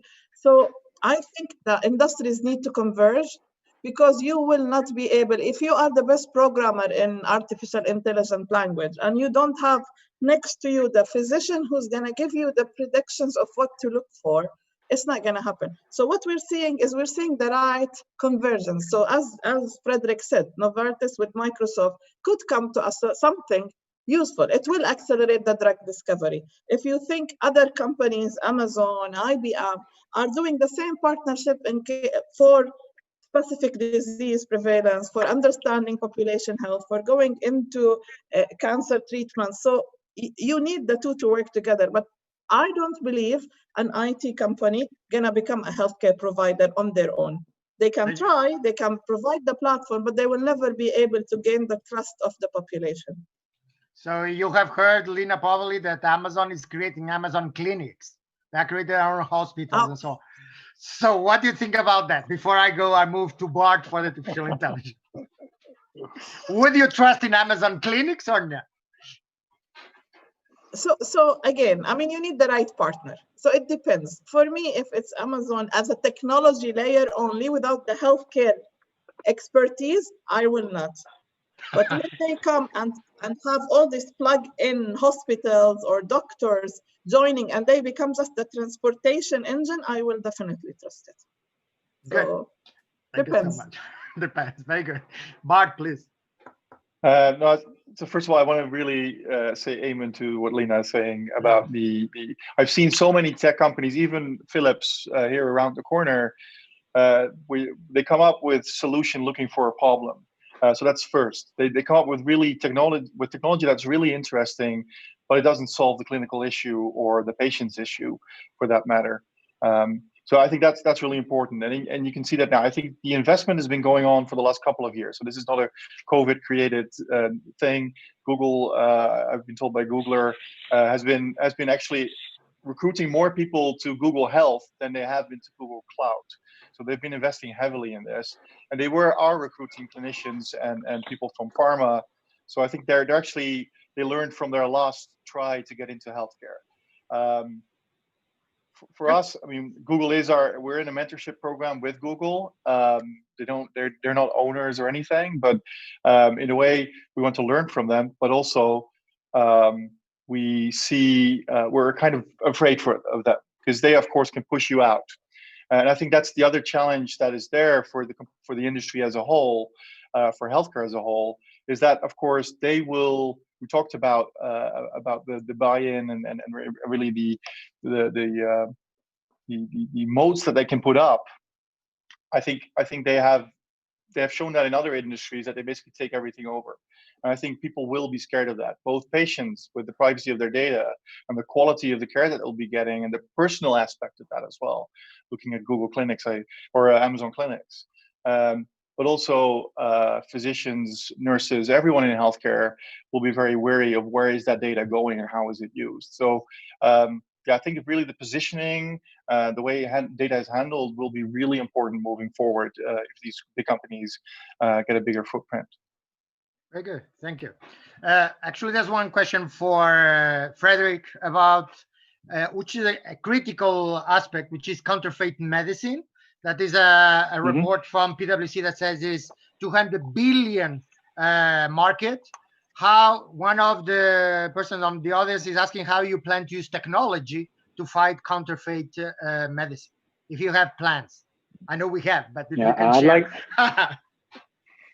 No, but I'd like to make a comment first. The biggest problem is not the market and the money. The biggest problem is that we have drugs that get to patients and are not of the same quality they should be. That's the biggest problem. And I think from our side, the biggest investments have gone into the monitoring of the supply chain, track and trace, to be able to trace a single pill from the API that we use to produce it down to the pharmacy, the patient that gets it. That's the biggest area of investment that we've made, and where actually the collaboration with Amazon is helping us. You can imagine the abilities Amazon has around track and trace, and how we're trying to learn from them. Now, I think there's a lot of very exciting things happening in that space. I mentioned the tracking down to the pill. There's companies that are trying to work on edible barcodes, right? Because right now it's always linked to the packaging, but down to the pill. And so it's a very, very important space for us indeed. Another key point that we didn't mention yet, it's about the patient side. How do you think probably is going to change the patient experience and the relationship with the whole healthcare system? If any of you wants to comment a bit. Who wants to touch that? Yeah.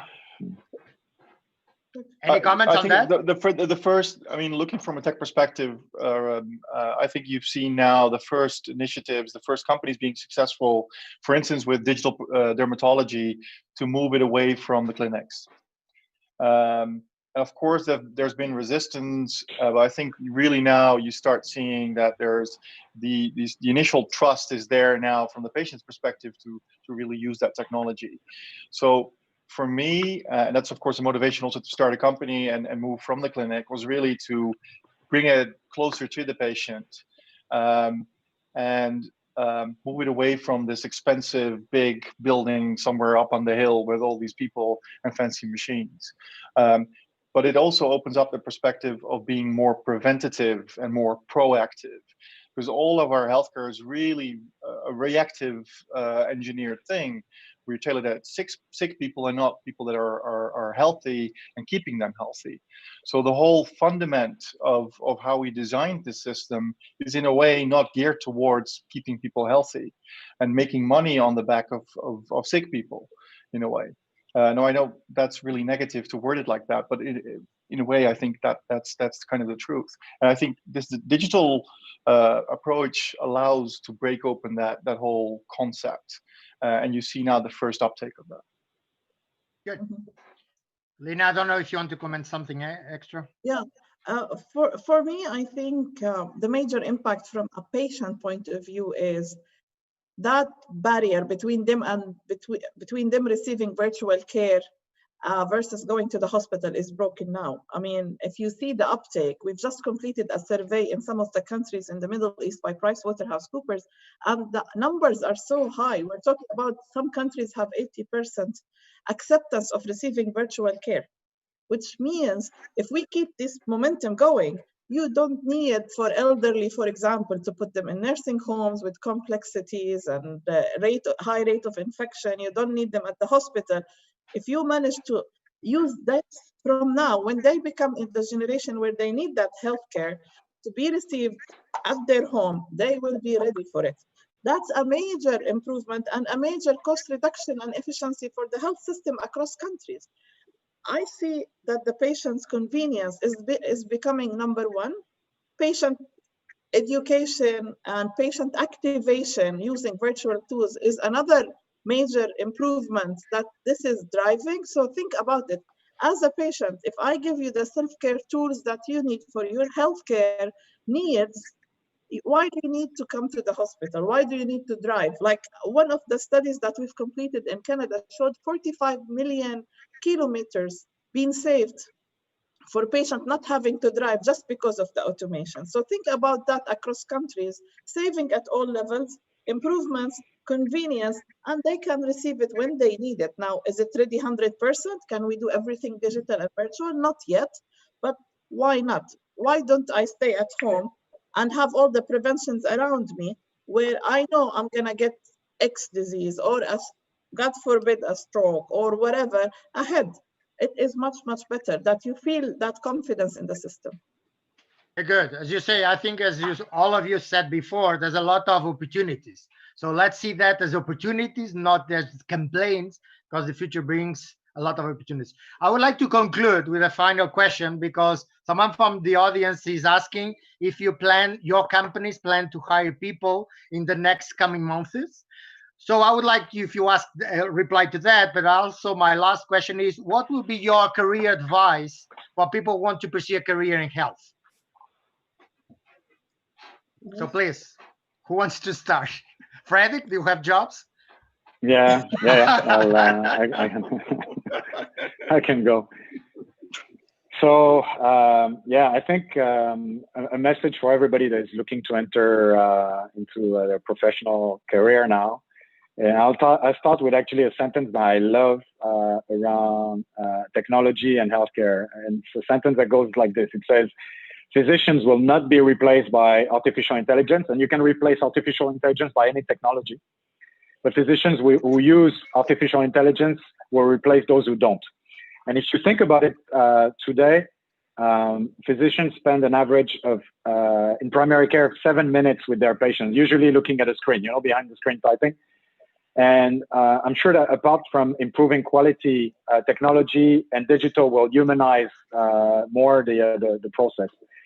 Well-being and healthcare is, to me, together with environmental sustainability that Lina mentioned with the less kilometers, the biggest human challenge that we have, that we're confronted with.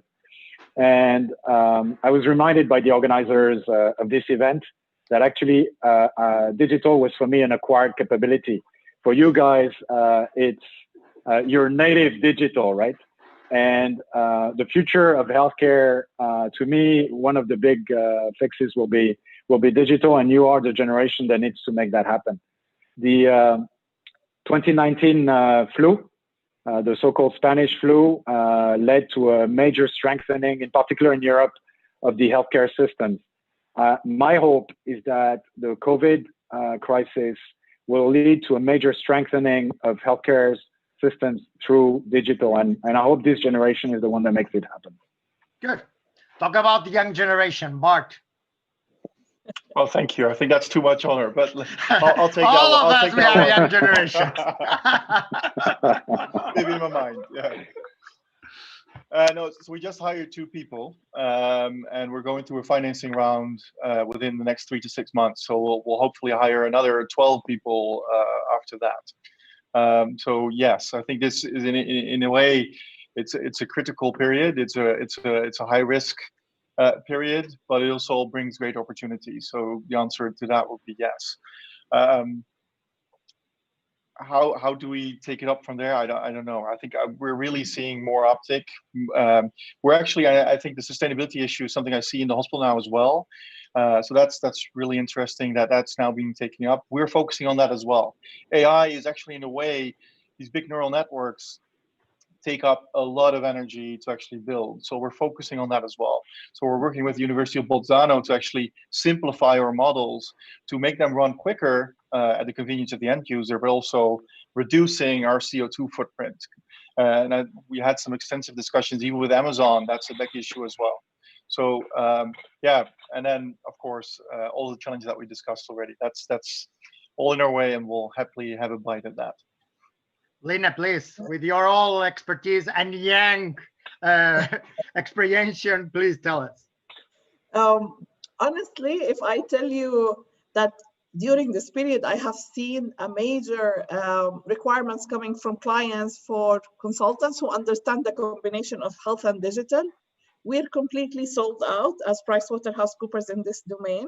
And what we're seeing is we're seeing more and more focus on the intersection of understanding data and understanding digital health. So it's not even a generic healthcare, and it's not an IT.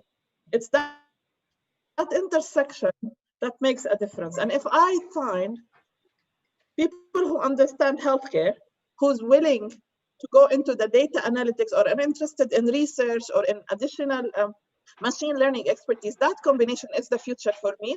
And it might apply at the hospital level, at an insurance company, at the government, because there is a huge need now for more and more research skills for predicting the future, for eliminating some of the diseases, for managing chronic patients, and technology is the norm.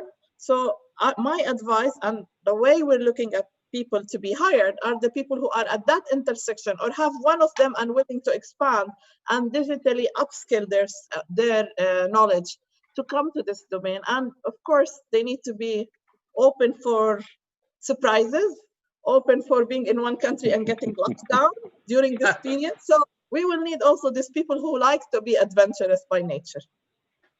Very good. So I think probably you are going to agree with me and what the World Economic Forum just said about skills. We need more hard skills, more artificial intelligence, more data analytics, and so on. But the soft skills are going to remain quite important, right? Creativity, critical thinking, all these kind of things should be combined in order to do the intersection. You just mentioned, Lynn, about it's not about health, it's not about technology, it's about the synergies among all of them. I think we have 1-2 last minutes. If someone wants to do final remarks, please feel free.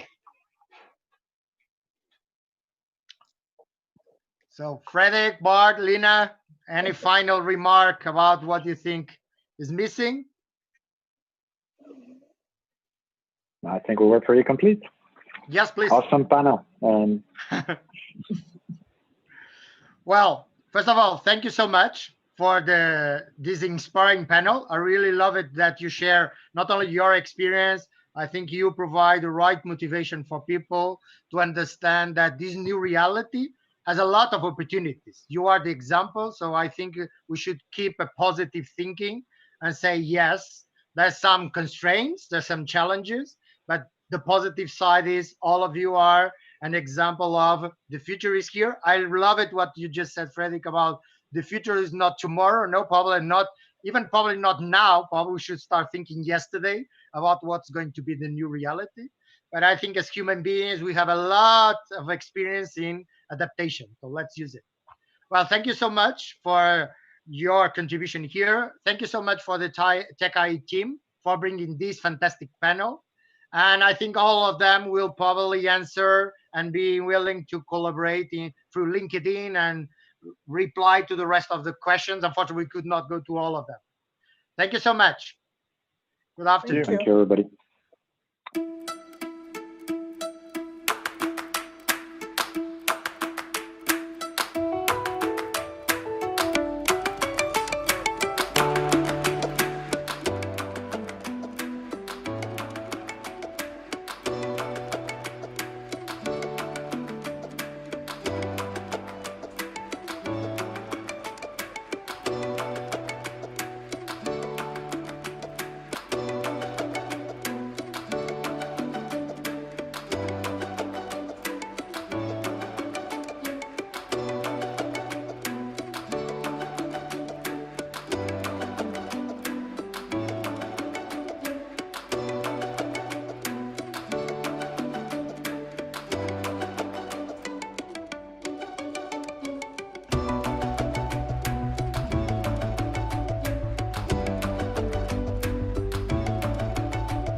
And now we're going to pass to Elena Cardiel, 3D printing expert and manager at IE Fab Lab, who is going to tell the story of Corona Makers Initiative.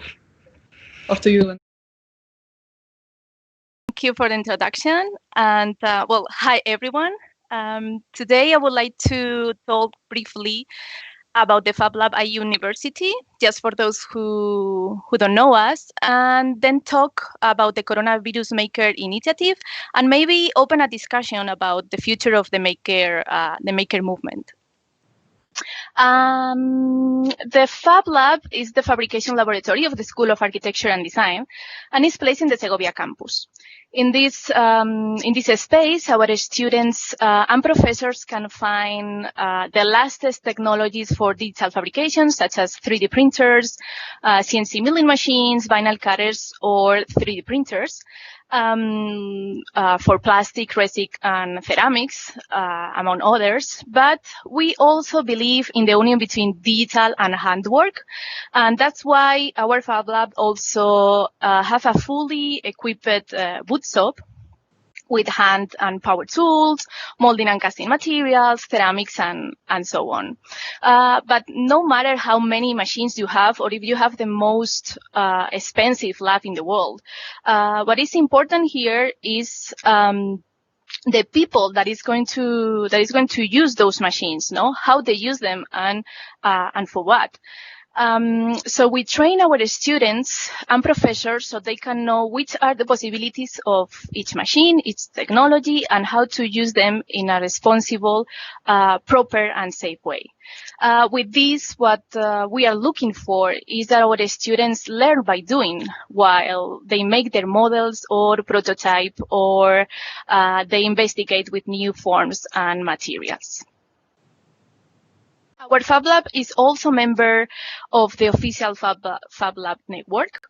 That is an open, creative community of makers, artists, science, engineering, educators, students, amateurs, professionals, all of ages, located in more than 90 countries, with approximately 1,500 labs.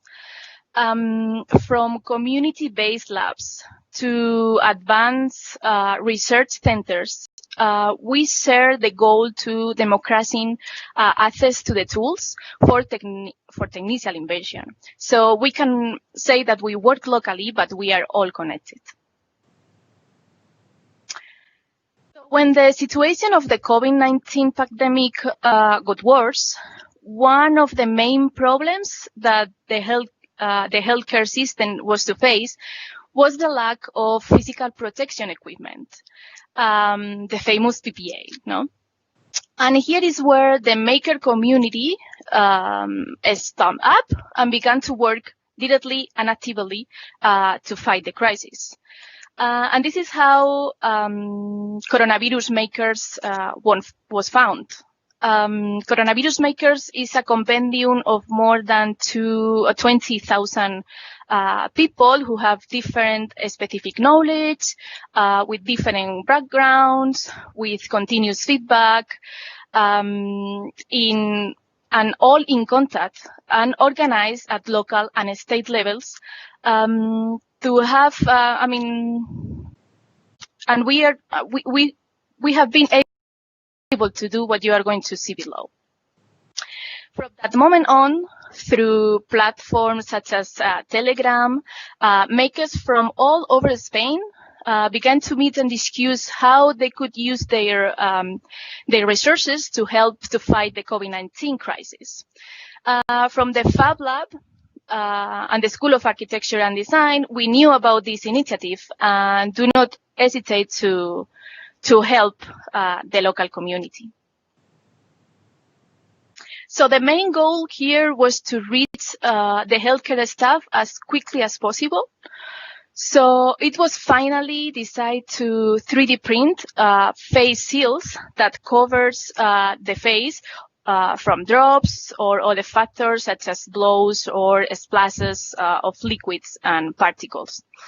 After being tested by members of the health community, this is the design that we decided to be used mainly.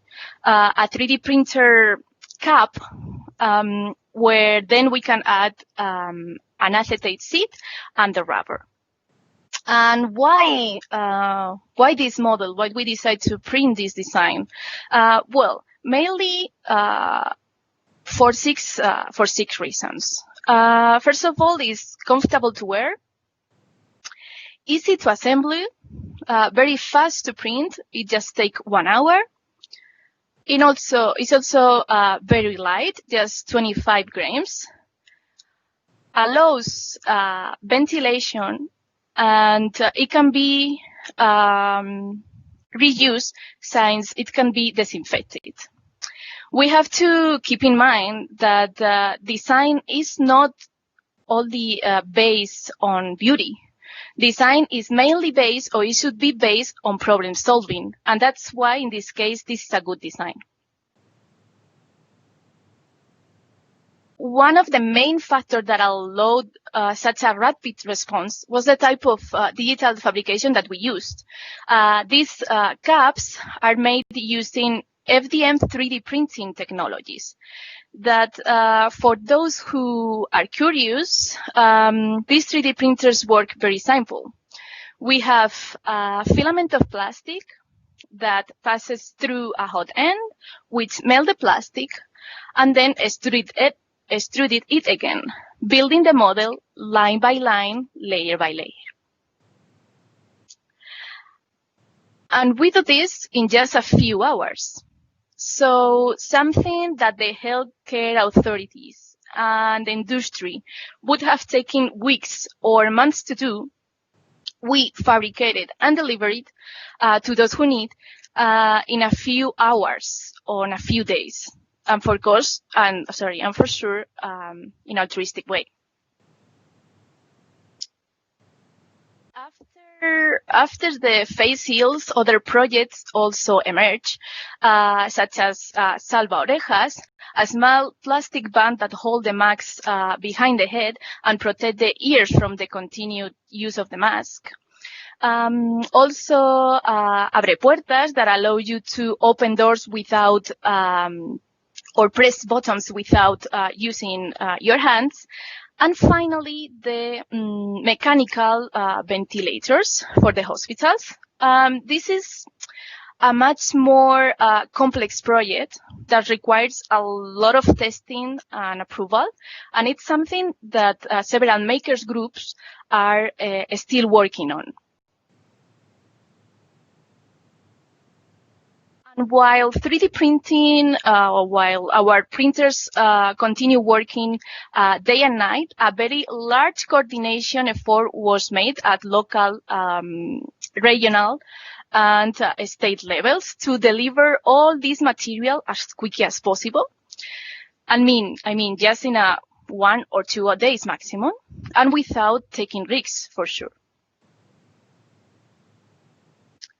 And for those who likes the numbers, there we go. Almost 1 million face seals made and delivery, and more than you can see there. Something that the makers and the collaborating companies have donated in a altruistic way to face the COVID-19.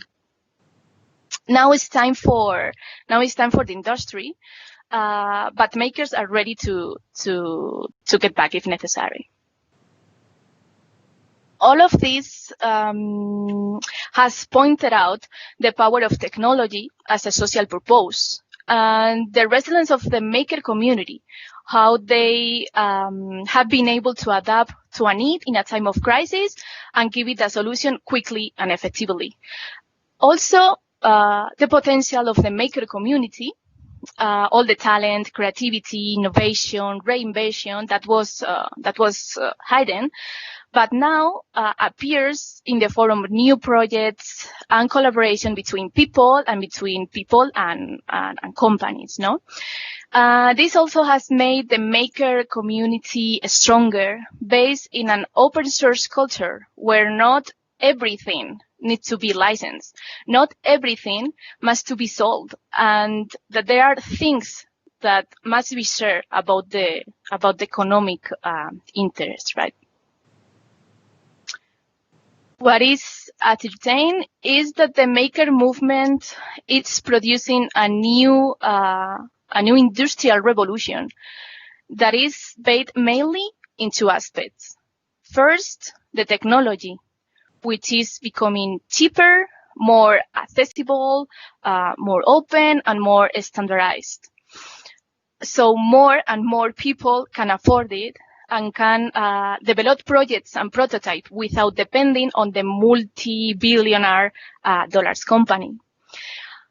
And in the other hand, we have the internet that allows that all this knowledge and experience go farther and faster, right? So now it's possible to say that if you can think it, if you can imagine it, you can build it. The maker movement is becoming a new economic force, and it is also, this movement is also changing the way that we educate, the way that we teach. With the learning by doing philosophy in informal and collaborative space, with the roles of the students and the teachers are blended, and where creativity and curiosity, critical thinking, reflection, knowledge sharing, personal motivation, and teamwork are basic to create and invent from the hands of new technologies.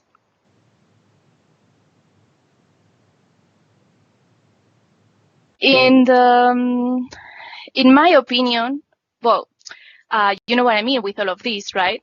Is this thing of tell me and I forget, show me and I may remember, but if you involve me, I will learn. So in my opinion, regardless of the discipline in which you work, science, education, mechanics or robotics, programming, manufacturing, crafts, whatever, in my opinion, we are all makers. Thank you.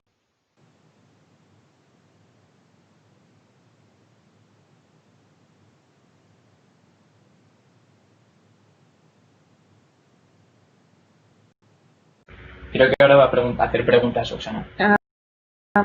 We have several questions from the audience for Elena before we pass on to Quantum Conversations. First one, is there any way to help the initiative without owning a 3D printer? For now, the initiative is a bit is working slower because the industry have already taken the initiative. But if you want to help, and if you don't have a 3D printer at home, or if you don't have a maker space where to go to help, what you can do is if you go to the Coronavirus Makers webpage, there is a register where you can register, and then if we need help to share the materials or things like that, or if we are not asking for money but maybe for donation in somehow, there you can help. And the last one, what are your thoughts on 3D printing in personal protective equipment? Is there a way to take it further and make larger contribution to the joint effort?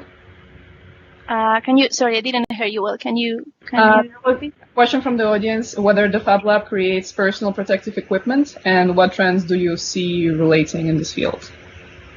Well, for now, I think that our main goal with this initiative was to protect the doctors in the hospital. So I think that is already, I think, done. But the Fab Lab is it's completely, let's say, open if they need it again to start printing and to start helping again. That's for sure. Thanks a lot, Elena. It was super interesting, and it's a great initiative coming from both Fab Lab and IE, so we're as students super proud to be part of it as the community, and we hope you'll be continuing to do really great work for all of us to help. Thank you. Thank you.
moving on to quantum conversations.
Thousand of bits because it's small LID.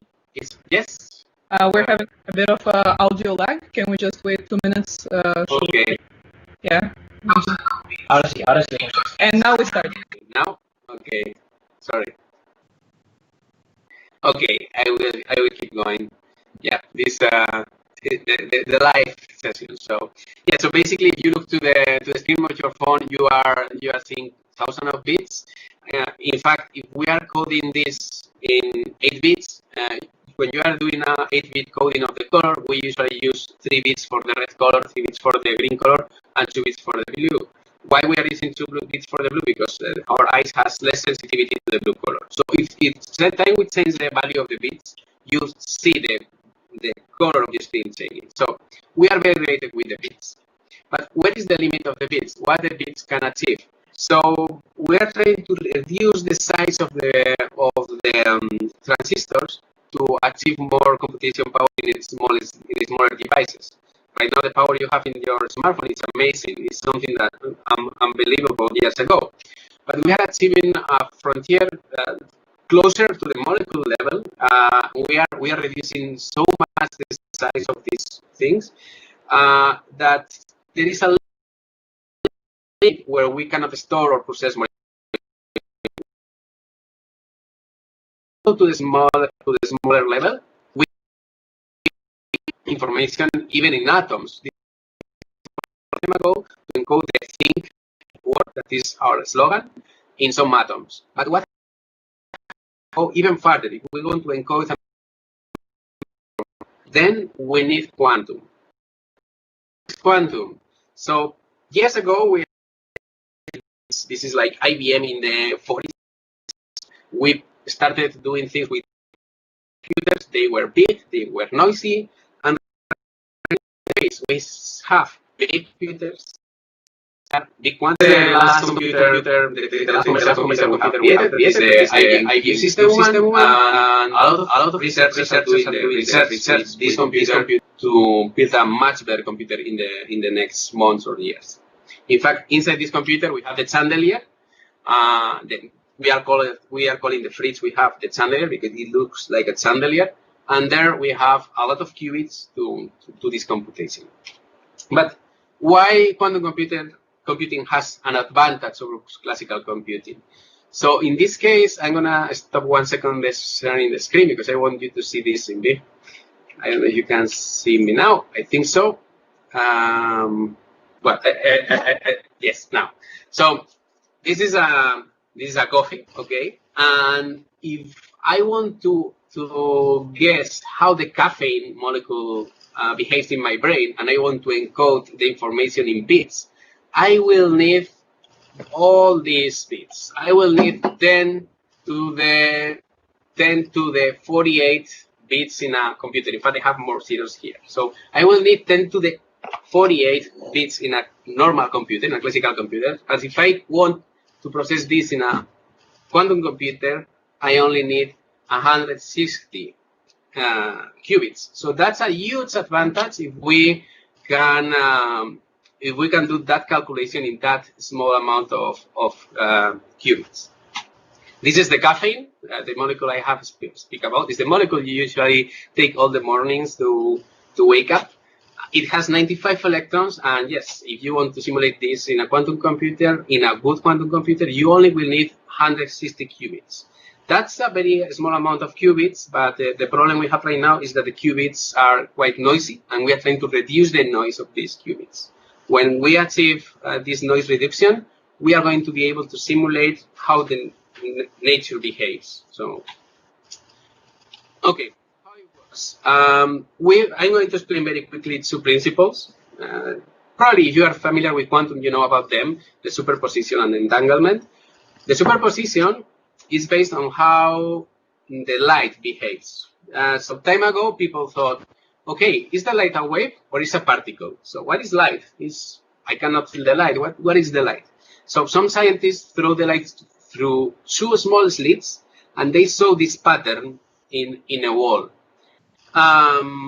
Seeing this pattern, they thought, okay, this pattern is similar to the waves in a lake. So the light seems to be a wave. But then some scientists that know that the light can be sent in packages called photons, they start throwing photon by photon through these slides. And what happened was this. They started throwing one photon, another photon, and the same pattern appeared. So what was happening? It seems that the photon is splitting in two and interfering with itself. That is kind of impossible. So then they put a kind of sensor to detect, okay, let's see where the photon is going, through this slit or this slit. And instead of detecting both, they start detecting the photon going through one or the other one, but not both at the same time. So what happened was, if you are looking to the photon, you see this pattern of going through one or the other slide. But if you are not looking to the photon, you are seeing a wave pattern. This is very strange because it's something that tells us how the reality is made, and it's something that freaks out of people because we cannot really understand why this is happening. But we can use this advantage by using some kind of interference in the quantum computers to find some solutions to some problems. And there is even more magic.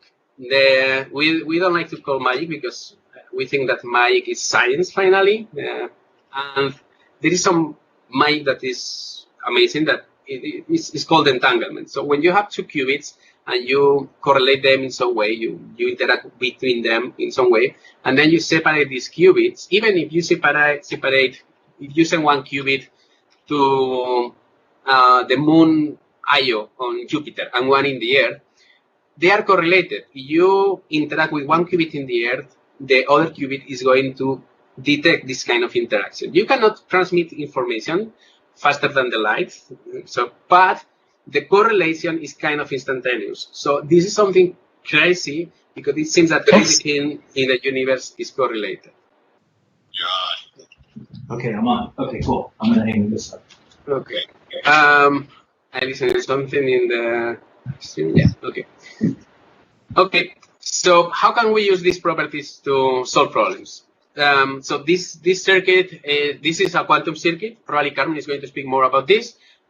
This is a circuit that one Spanish guy, one guy in Spain, he's from Chile, did past week or 2 weeks ago to win one of the IBM challenges we have. So this circuit is solving a problem IBM created, and this is how we program a quantum computer. We put some kind of squares that are representing gates and some kind of lines that are connecting the qubits. With this, we can operate. We can move the qubit around. So I'm gonna quickly explain this, and then we will go to Carmen. So to visualize how the qubit behaves, I have created this experience. This is a soccer football ball, and when the ball is pointing up, the qubit is at 0, and when the ball is pointing down, the qubit is at 1. So it's like a bit, but it's a kind of sphere. So a ball is a very good way to explain.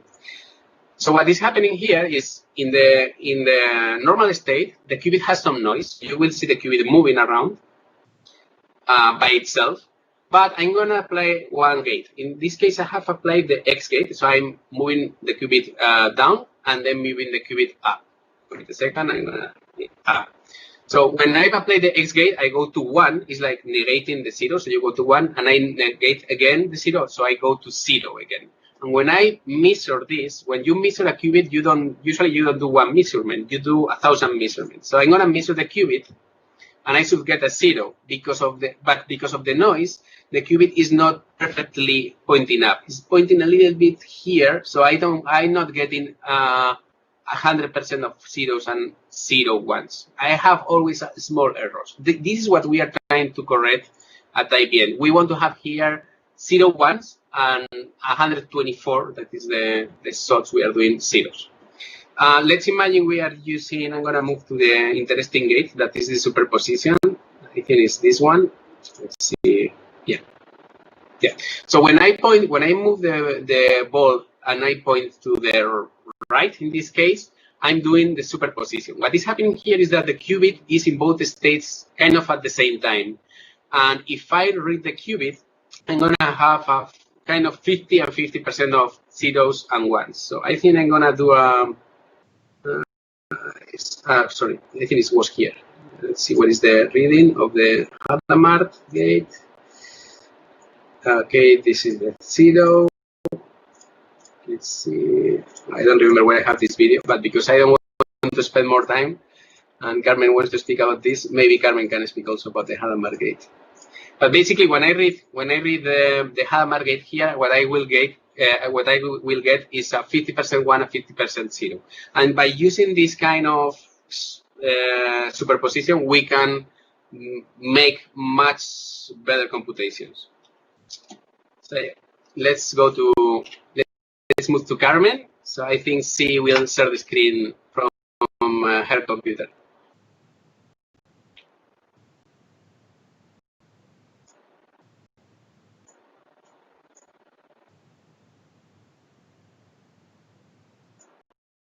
Okay, hello everyone.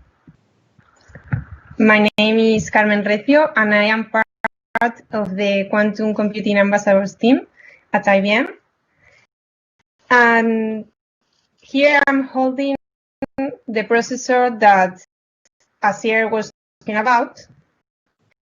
But I'm going to start by introducing you to the Summit supercomputer. The supercomputer you are looking at right now, one with the lights on, is the most powerful supercomputer on the planet.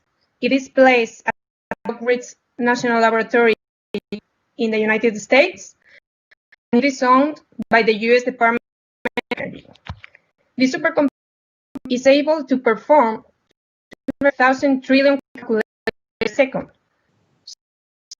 After you've met the Summit supercomputer, my question is there really any problem in the world that this supercomputer cannot solve? That is, are there still intractable problems? Problems that will just take for this supercomputer to solve, or that for which the supercomputer is not big enough? It may seem big, but the answer is yes. There are problems that even most powerful supercomputer in the world finds it in. What if we had a quantum computer? Well, the first person who challenged the world to build a quantum computer was this person that you're looking at right now. He wasn't just anyone, but he was a physicist and a winner named Richard. He probably doesn't even need an introduction. And he did it with this quote that is not part of the history of quantum computing. He said that nature is physical, and if we wanted to simulate nature, we would make it quantum mechanical. That is, with a computer, we behave as the law of quantum mechanics. And why did he say that? Because during his research work, he found some problems that could be solved with the classical computer. But theoretically, it was already known by then, if we were able to build a quantum computer, there were already some algorithms that could run in this quantum computer and could be able to solve some of these problems that we found in nature. So where do we find these kind of problems? In this diagram, we may see problems classified in terms of their complexity, of how much time it would take to solve the problem, and how many physical resources it would take to build the computer required to solve this problem. So if we simplify it a lot, we can say that there are two classes. Easy problems on the end, that are the ones that we solve using a classical computer, and hard problems are the ones that are impossible to solve for classical computers. The idea is that there are some problems we know we'll solve, but theoretically, we already knew that there were some algorithms, quantum algorithms, that with the hypothesis of a quantum computer being built, it could be possible to solve some of these hard problems. And the thing here is that the proportion is exaggerated. Actually, the easy problems circle should be much smaller. What do I mean by this? That from all the problems we know there exist, so far we have been able to solve a very small proportion of them. And look at all what we've done. We can send satellites on orbit. We can travel the world.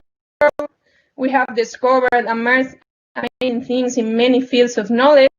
So imagine the potential if we explore a and that's where quantum computers come into play. Some of the areas of application where we have identified that there are some of these problems that would be possible to solve if we had a quantum computer are the three ones that I'm showing you in this slide. The first one is optimization. The second one, chemistry.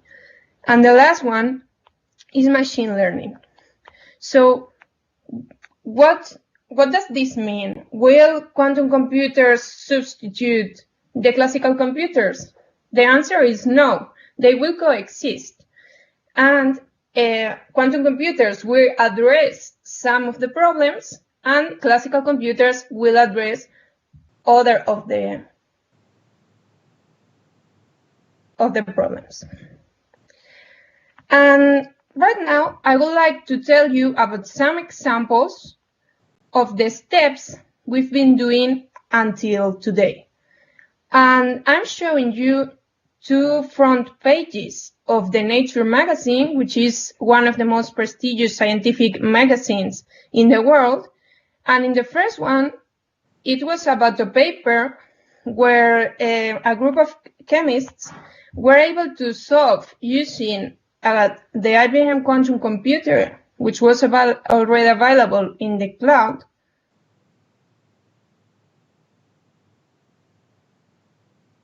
Sorry, I was reading one of the questions. and I wasn't sure if they were sending something to me. Okay, so in the first front page, what we see is a point of inflection, because in this paper where the chemists had done the computation of some computation that they needed regarding a molecule, it wasn't that the inflection point was that this was the first time that the quantum computer was used to solve a problem which was actually very difficult to solve. And it's not that that the quantum computer did it faster or better than the classical one, but it was the first time that someone showed that the quantum computer was actually working, and it was able to solve a real complex problem. And after that, it attracted the attention of all the scientific community. And on the right part of the slide, we can see a more recent front page, which is about a quantum version of a machine learning algorithm, support vector machines, which probably some of you already know. And here it shows how we are going to use computers as quantum computers as another accelerator also for the field of AI. There may be some subroutines in the problem, in the algorithms, where we find one of those hard problems. So we send this part of the algorithm to the quantum computer, and we receive the results in our classical computer and keep working. And you may be wondering, who is using the quantum computer right now? Is there any company besides the manufacturers that are working on use cases, are trying to learn about how it will affect them? And that's why I wanted to talk to you about the IBM Q network. The IBM Q network is the ecosystem which we are working together in order to advance quantum research, but also to develop the first use cases for quantum computing. And we have already more than 100 members. Here you can see some of them. In Spain, it was announced that last year that the National Center of Scientific Research joined the IBM Q network. And what are some of the examples of things, of these use cases we are developing together with the IBM Q network members? For example, we are studying about how to apply it to finance, such as trading simulations, derivative pricing, etc. It also applies to chemistry, to molecular modeling that could enable discoveries, for example, in material science or in drugs design.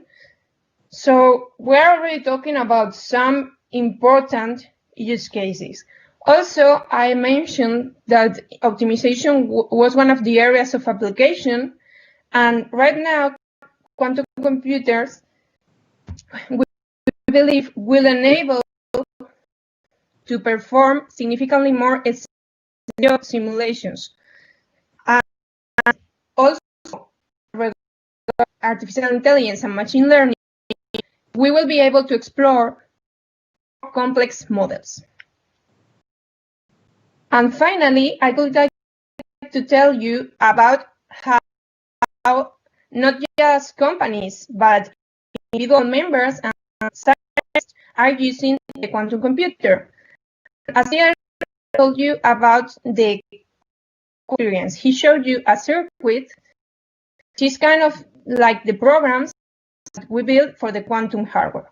Well, in this case, this is a framework that has 4 elements. There are the core, IGNIS, which take care of characterizing and mitigating the noise of the devices today, because we still have noise. Also air, because at the stage of the maturity of the technology, we still have a double check, and we can set in a classical computer what the quantum should be doing. So we are checking if everything works just fine. In the future, of course, there will not be a classical simulator capable of simulating the quantum computer because the computer will be more powerful.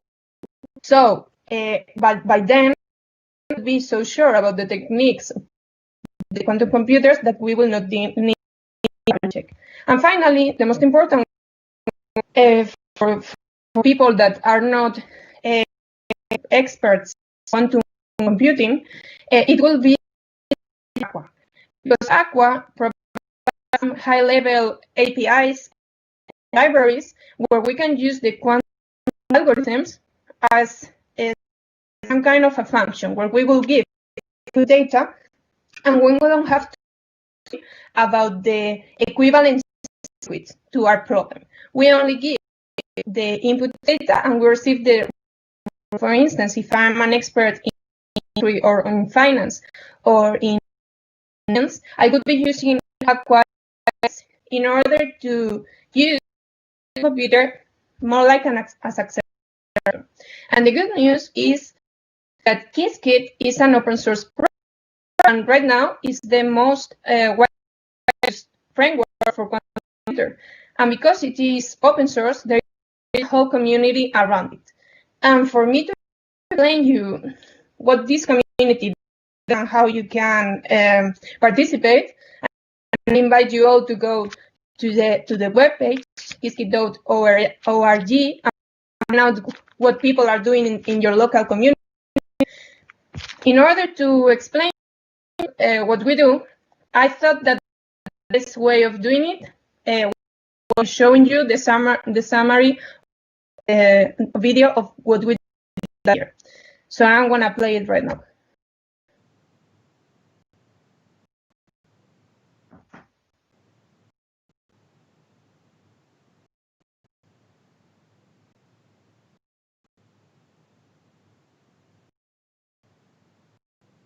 Yes, and I think with this we need to end because maybe we are over the time. Yes, so to cut the time, we're actually having some questions, but we won't be able to take them right now. But we later can post them on the blog so the audience can. And if we could cut a minute, it would be great. So have the next panel wait. Thank you. Okay, perfect. Thank you.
slide.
Okay, we're live in 10.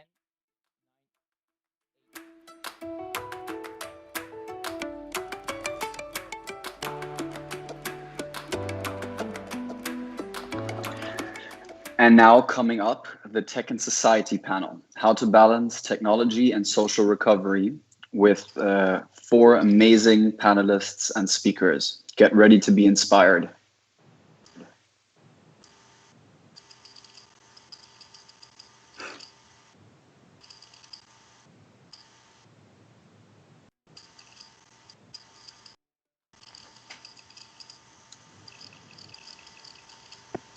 Okay, well, I guess that's my cue. My name is Lee Newman, and I'm the Dean of School of Human Sciences and Technology at IU University. I'm sure I know many of you who are joining us today, students, faculty, and staff. And it's a pleasure to be part of this event. So let me kick things off by introducing our esteemed panelists, who we want to thank in advance for taking the time to join us for this. So let me just kick that off. I'll start with Juliane Trumme, who is currently the Vice President of Strategy and Design at Mormedi, which is a design agency here in Madrid. And I'm coming at you here from downtown Madrid myself. Her thing, or one of her things anyway, is this bridge between design and strategy, which is her title. So that makes a lot of sense, doesn't it? And she's been doing that for about 25 years. She's done a lot of design work across industries, but a lot of her work has been in the airline industry. Some things as wild as designing a kindergarten for the lower deck of the Airbus 340. Imagine that. Big projects, including being part of the design team of the Boeing 787 Dreamliner. Quite cool. Juliana has worked in Madrid, in Minnesota, and Seattle in the United States, and also, of course, in her home country, which is Germany. And I think she brings a unique perspective for us today in that, she's about tech. She's worked in tech. Of course, that makes sense. This is Tech IE. And she brings a strong perspective on design and human experience. So we're going to tap her for that as we move into this panel. Joe Takai, our second panelist. Joe is currently the managing director and partner at Boston Consulting Group, BCG, Digital Ventures in California. He spent about 30 plus years working in many, many things related to technology and strategy and pushing technology forward. Two highlights. First, he worked at Warner Brothers doing visual effects in technology. And he was also the head of production engineering at Lucasfilm and was behind a lot of the tech in films that maybe some of you have heard of, like Star Wars, the Titanic, The Matrix, perhaps those ring a bell.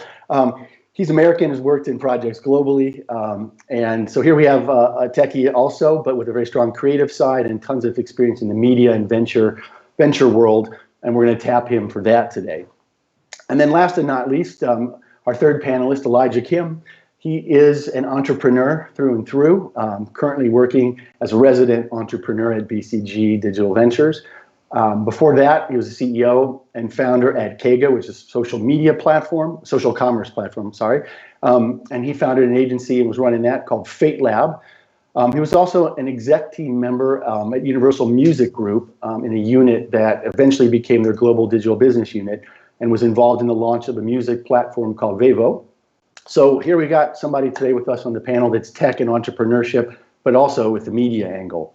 So we've got design, media, innovation, entrepreneurship, startups, chemicals that we are going to mix for, I think, an interesting experiment here on this panel. So please give me a round of virtual applause and a big welcome to our three panelists. Thank you very much. Plan. So I'm going to ask the panelists each in turn to give just a 1-minute comment about themselves or some opening thought that they want to share. And then we're going to kick right into the discussion. So just for that opening little comment, why don't we start with you, Juliana? Okay. So yeah, maybe just a few words on Mormedi.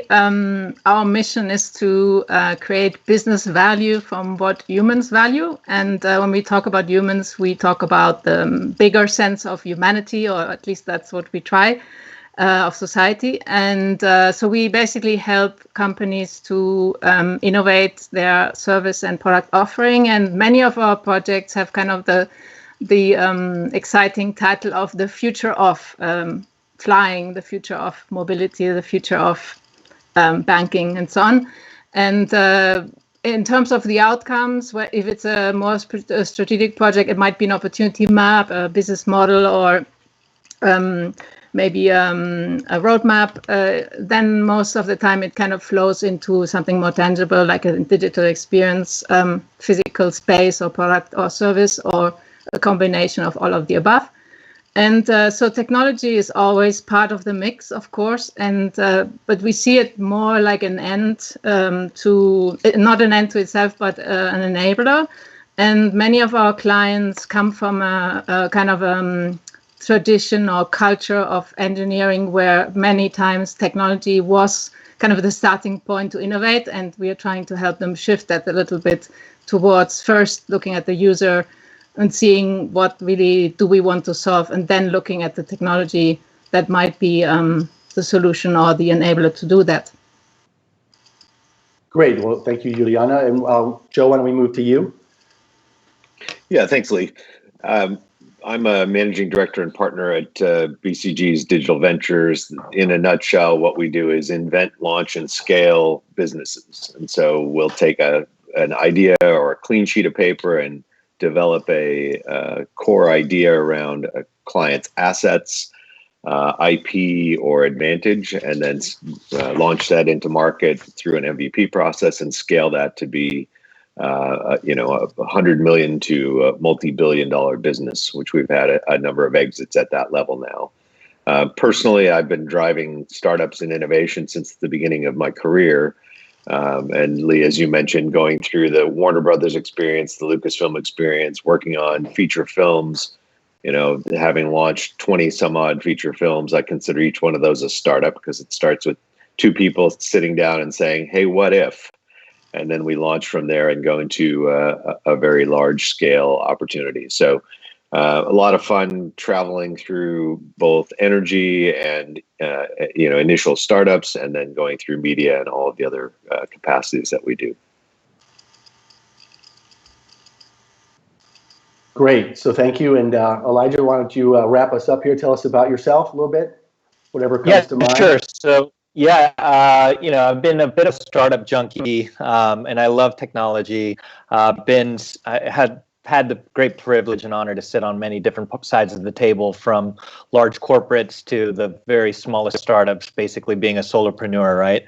I love just getting deep in the weeds, and currently with BCG, love just helping the largest companies on the planet think like the smallest companies on the planet, and just really employing, you know, lean, agile ways of doing things, and, you know, how we could use tech to really advance society. And one of my personal pet projects right now is in the ed tech space, where I'm advising a group of celebrity moms here in Los Angeles create basically a at-home virtual school program, which many of us that are parents are really hungry and anxious to see optimized and improved. So really excited to be part of this panel today, and excited to, you know, share stories and get to know everyone here.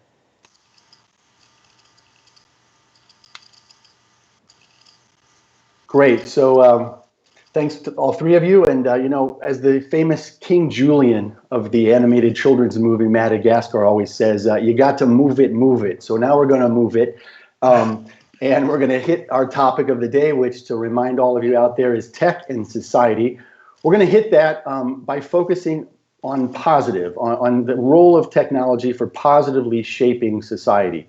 I think we've all had too much doom and gloom. We've had enough of it, haven't we? And so let's go to blue oceans, to open skies, to the amazing possibilities that tech has for making our future lives better. So for the panel, for the audience, just to know, this is a real panel. This is an open convo. Nothing has been pre-programmed.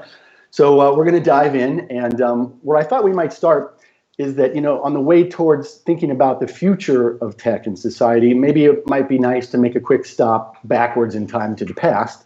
So what I'm going to ask, maybe Joe, you'll kick us off. Tech has made many massive disruptions in human existence, human society, from cave people to today.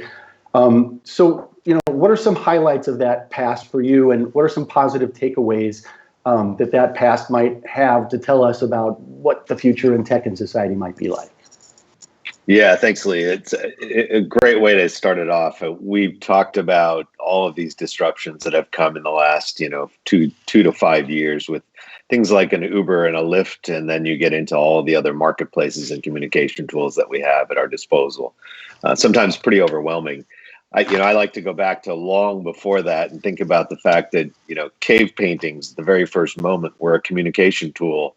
And I'm sure they were used for positive and negative purposes, you know, to tell a story. Then you move forward through printing press, and, you know, certainly the Gutenberg Bible was a remarkable moment. And then you go to Ben Franklin using the printing press to disrupt a nation.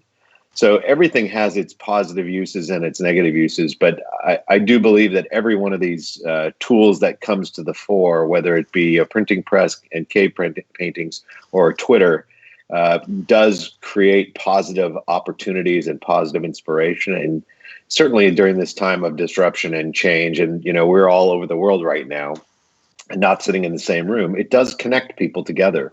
And I think that's one of the great benefits, is that we've got a chance to really sit together and spend time ideating, thinking, creating, co-creating And these communication tools certainly are a key part of that.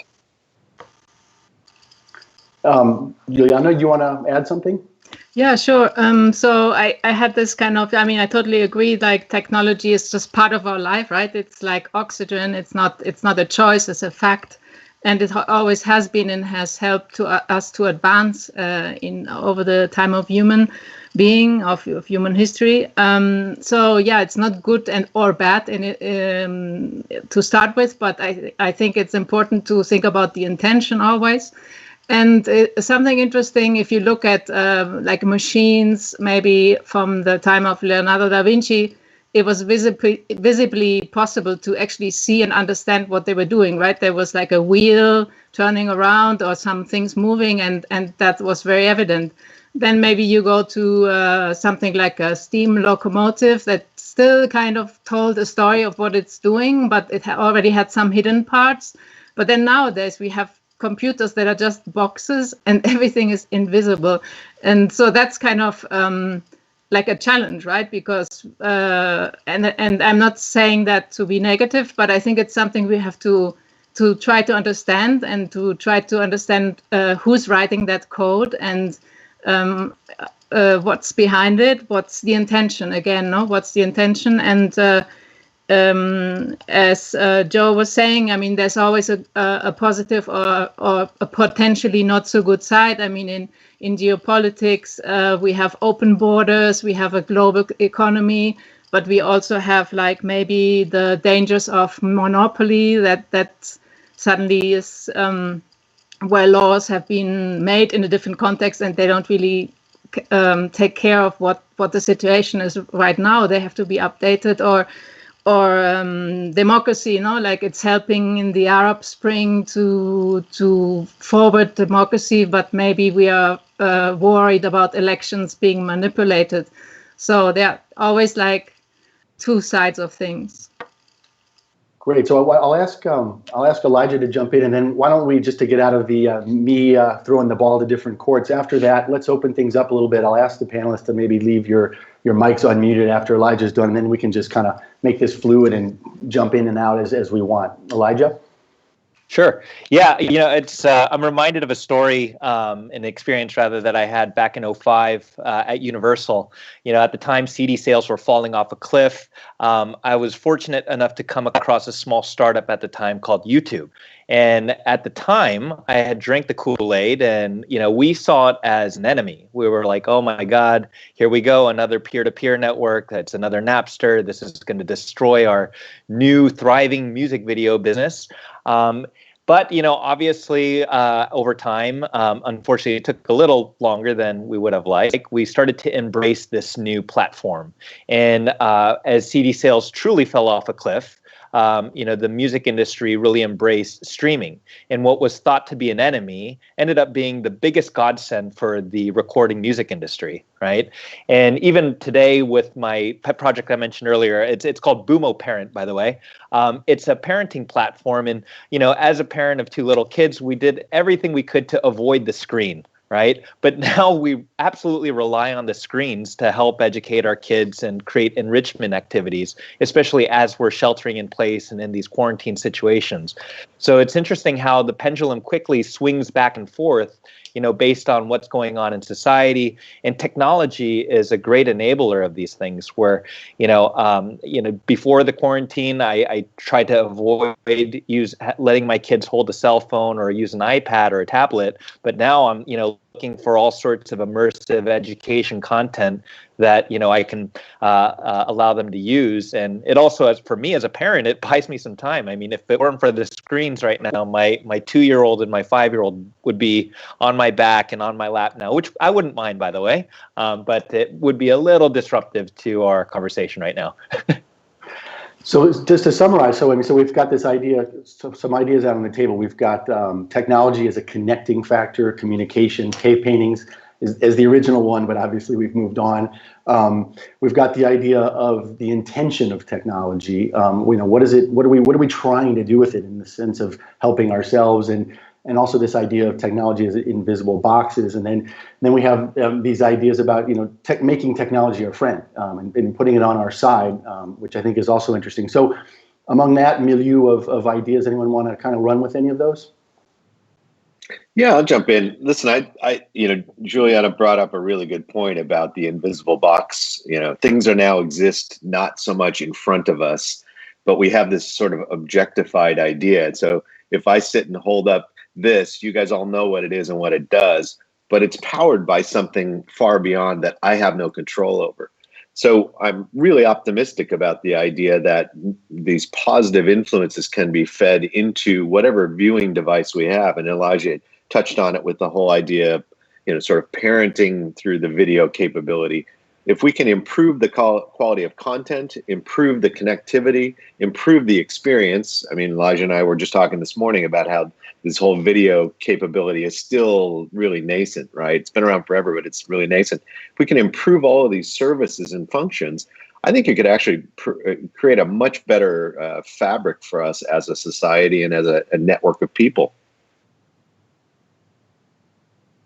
Yeah, for me, it was interesting to see how this whole situation with COVID suddenly made us adopt new ways of working so quickly and really without any problem. And where maybe before you always find a reason of not using whatever Miro or new tool, or you're always too busy to try it or to push yourself. In terms of like a week, we were all there and doing it and without any problem. So interesting. When things happen, they kind of... Well, it speaks to the survival mode, right? When you're forced to do it, you're doing it. And we here right now are doing it.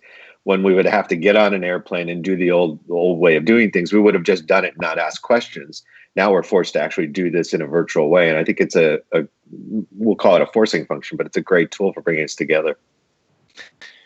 Yeah, no, absolutely. And I think there's so many obvious pain points and frictions, from bandwidth issues, people talking over each other and not muting, and these are simple things that you would have thought would have been solved, 20 years ago. I think Skype's about 20 years old now, but we're still encountering the exact same pain points and frictions that we had when video conferencing first existed.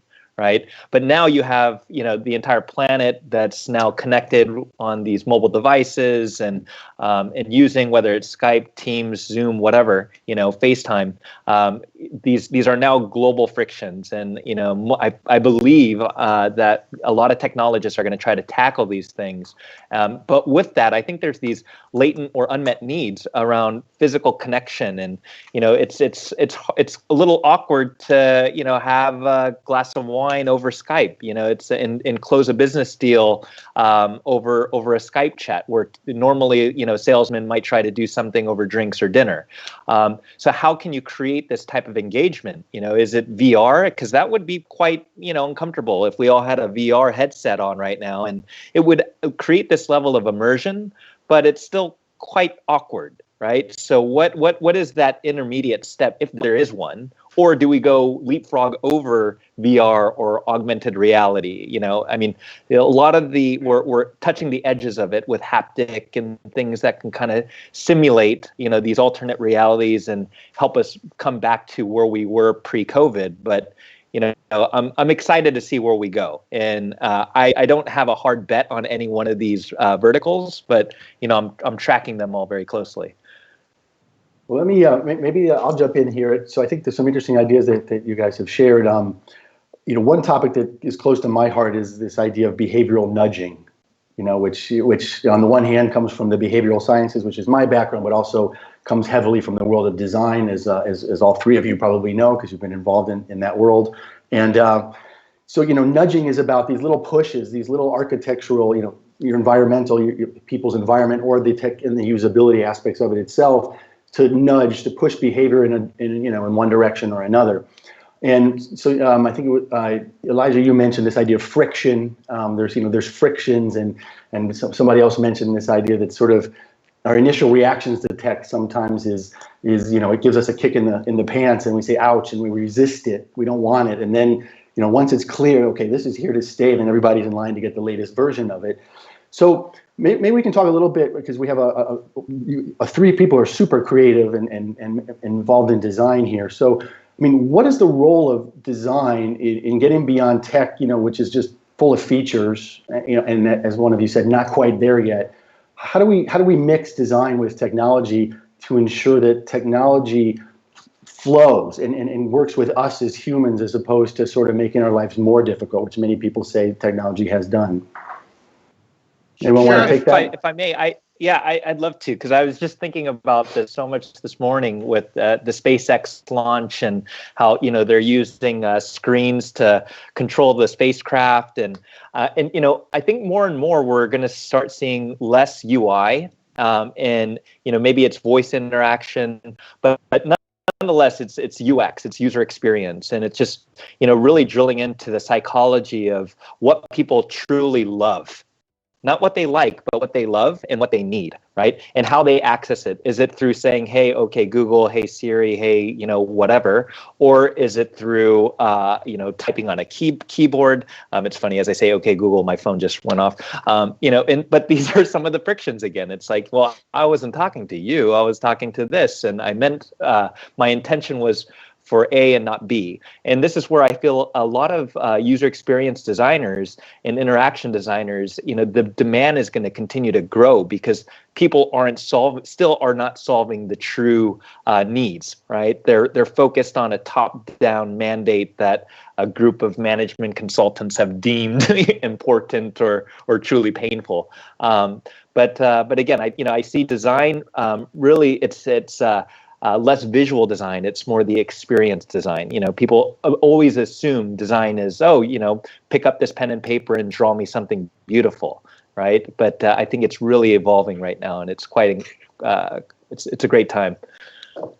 Maybe to add, throw a provocative thing out here for you, Juliana, which I have sort of a ends of the spectrum question, and I think you'll be able to give a comment on this. I think you either are solving for frictions, or you're pushing new features to help people adopt. And that your work on Airbuses and the ability to interact with a traditional structure, you have both of those sort of frictions. I'm curious which one you see more of. Is it really fixing things, or is it driving new features? I don't know. I mean, I think technology is the one that you don't even see. And somehow I see that we are like unifying ourselves with technology. It used to be like you had to push a button, or then you have to touch a touchpad. Then now you can talk to it, and maybe in the future you can just think and it'll do. So it's becoming part of yourself almost, right? It's not something external anymore. That's also a little bit scary, but.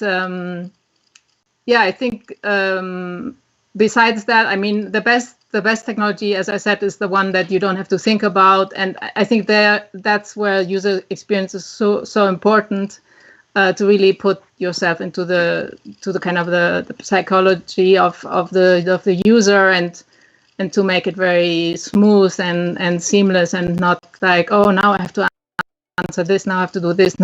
So you're becoming kind of a slave to it. I don't know if that answers your question. Yeah. Do you factor positive experience into your design? When you start to think about how people interact, it should be completely transparent, but do you factor that positive, what we call surprise and delight, into your experiences?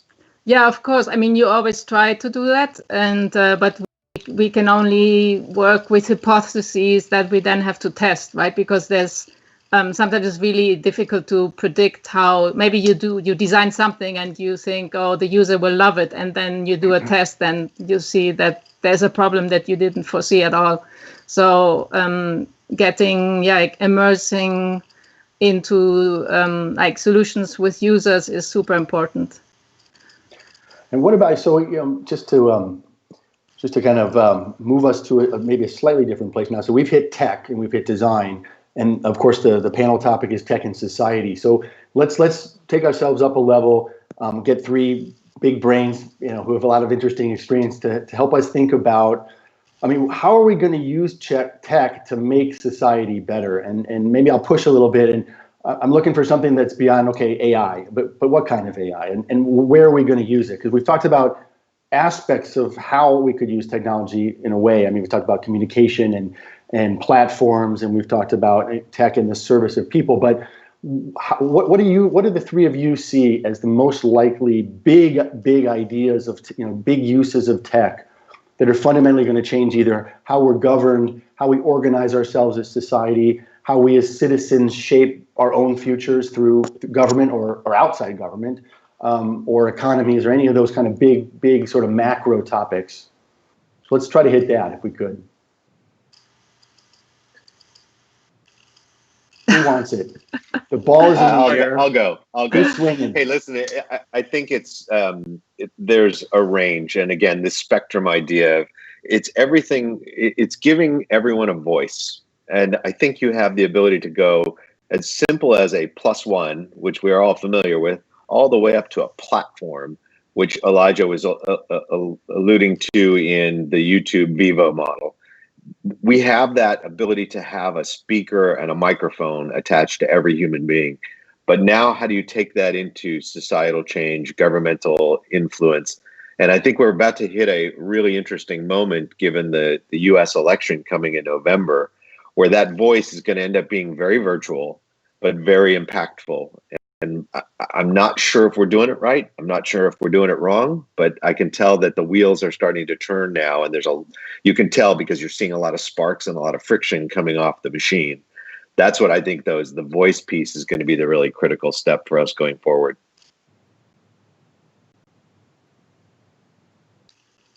Elijah, Juliana, do you want to jump in? Yeah, sure. When it comes to voice, I mean, there's a lot of news right now, as some folks have been saying around, Trump trying to figure out how to have some control over Twitter, and these channels are, designed to be democratic in nature, right?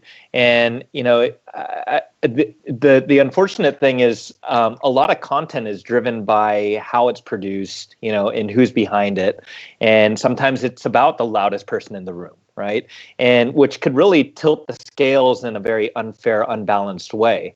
But we all have technically the choice to decide what we consume and what we don't consume. At least we think we do, right? Because there's a lot of curation and programming still. So I think we need to be quite diligent as far as what we, as society, give life to from a content standpoint. What we want to like, share, right, and promote. Because the algorithms, they will, mute things, they will block things, but we could still, quote unquote, leak things. To use like the media industry terms. But, beyond that, I feel content production, our iPhone cameras or Samsung cameras, the quality is just as good as, the best film cameras of, 20 years ago, right? And so you got folks that could produce high quality content from their living room. And also people are becoming very accustomed to consuming content in this fashion where it's, a single camera angle, but people are going to get more creative. They're going to get also, unfortunately, on the dark side, they're going to get more creative on how to manipulate people with content and produce content in a way that will be compelling. But I think it's on us to really encourage proper use of, content production, and really trying to make sure that the messaging is fair, clear, and used for good. But as there's good, there's always bad. It's interesting. There's an assumption though that people will do the right thing. Right. And so I actually have to give a plug for a friend of mine who's built something just out of his garage, basically. It's called bluewhitered.org. And as you know, in the US, we have blue states and red states, and there's a perspective on how all of this politics, how all the political things are playing out. His bluewhitered.org shows the blue version, the red version, and the white version of the news feeds that are going on. So you can see the balance or imbalance of that. And I think those are the types of things that are going to have to start to teach people content production, and fair and balanced is the watchword of the day. But I'm interested from a design perspective, how do we build tools that actually enforce, proper content creation? Well, Okay. Well, maybe going back a little bit to the whole discussion of democracy. I mean, sometimes I think about the fact that we've been living in such a kind of protected and at least in many parts of the world in a wealthy time frame. No wars, everything we are like everything is focused on consumerism. We are like we don't have any existential problems. So sometimes I kind of think about, okay, all these people who died over hundreds of years before because they were fighting for democracy and they're fighting for the right to vote and all of that, and maybe here we are and taking it for granted. So on one hand, yeah, the technology gives us this great power to give a voice to everybody, but then I think something really important is that we use it and we get actively involved, and maybe things like what is happening right now is bringing that back a little bit, because it feels a little bit like we've been quite complacent maybe in many regards. So that's not really responding your question on design. Can you repeat that again? I think I kind of... Oh, I'm just curious how we inspire people to do positive things with media. You know, Elijah's idea around making sure that people are learning how to produce, you know, fair and balanced content, and I've totally appropriated the words. But, you know, people will do what they do. We can teach them standards, but we can't hold their hand while they're operating the camera. Is there a design approach that helps people build the right thing or do the right thing? Yeah, and that's kind of an interesting question, because the whole ethical question, I think there used to be a time when, at least even when I was in design school, there was kind of a culture of the ethical role of a designer. And I think there were designers in the past that, for example, Buckminster Fuller or Victor Pape, they really tried to have this kind of, they had this mission. And again, I think we've kind of, we've gotten much more clout in the business world, and we've explored technology. And now I think we almost have to go back a little bit to the humanities and to bring back these kind of ethical things. But as a whole, as a society, that's also changing, because maybe in the past it was linked to religion or some kind of other institutions that provided some kind of a value system. And even that is changing, right? So what are we adhering to in terms of values? That's not so clear anymore. And yeah, I think it's definitely, I would say it's something we should actively seek, and maybe also try to bring back a little bit this, like, okay, I have a responsibility as a designer to inspire with a positive vision, and to also think about whatever I'm designing, what kind of world am I creating, or what kind of behavior am I supporting. And prior to your last comment, Juliana, we were starting to get into this issue of public and private sector, and then one of the questions we have from the audience, and I'd like to encourage the audience now to start fielding us, sending us questions, and we'll field them and introduce them into the panel. But it turns out a bunch of people are asking about kind of the relationship between the public and the private sector, and whether, based on what we're seeing with COVID, or thinking beyond that if you want, I mean, do you think technology is going to kind of bring together the public and private sector, or is technology going to allow us as citizens to leapfrog and actually disrupt the whole concept of governance, or is it? Or are we going to be upset with technology and join forces with the government to sort of regulate technology? What do you see happening? How do you see it playing out, to answer that audience question? I mean, I've got sort of what I was saying at the beginning of, helping big companies think small and small companies kind of become big, I guess. Governments are inherently, they're bureaucratic. These are very large bloated systems. They have a very difficult time being quote unquote agile, right? And this is why, Amazon is doing what they're doing, because they still behave like a startup to a certain extent. If governments had a more authority over how technology was produced and deployed, I think it would really slow down innovation. And unfortunately, a lot of innovation, it's not by playing by the rules, and a lot of corners are cut. And governments can't cut corners, in my opinion. I think the bureaucratic layers. There's some silver linings to it, and that slow and steady could often be safe.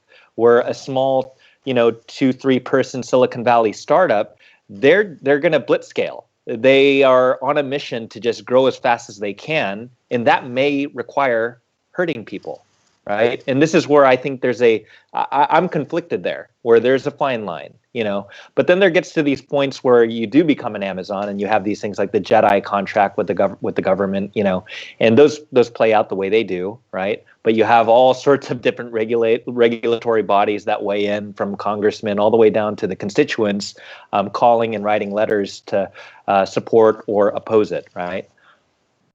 Yeah, I think there's a blur between those things, right? So, we go back to the foundations of the internet and DARPA's investment and involvement.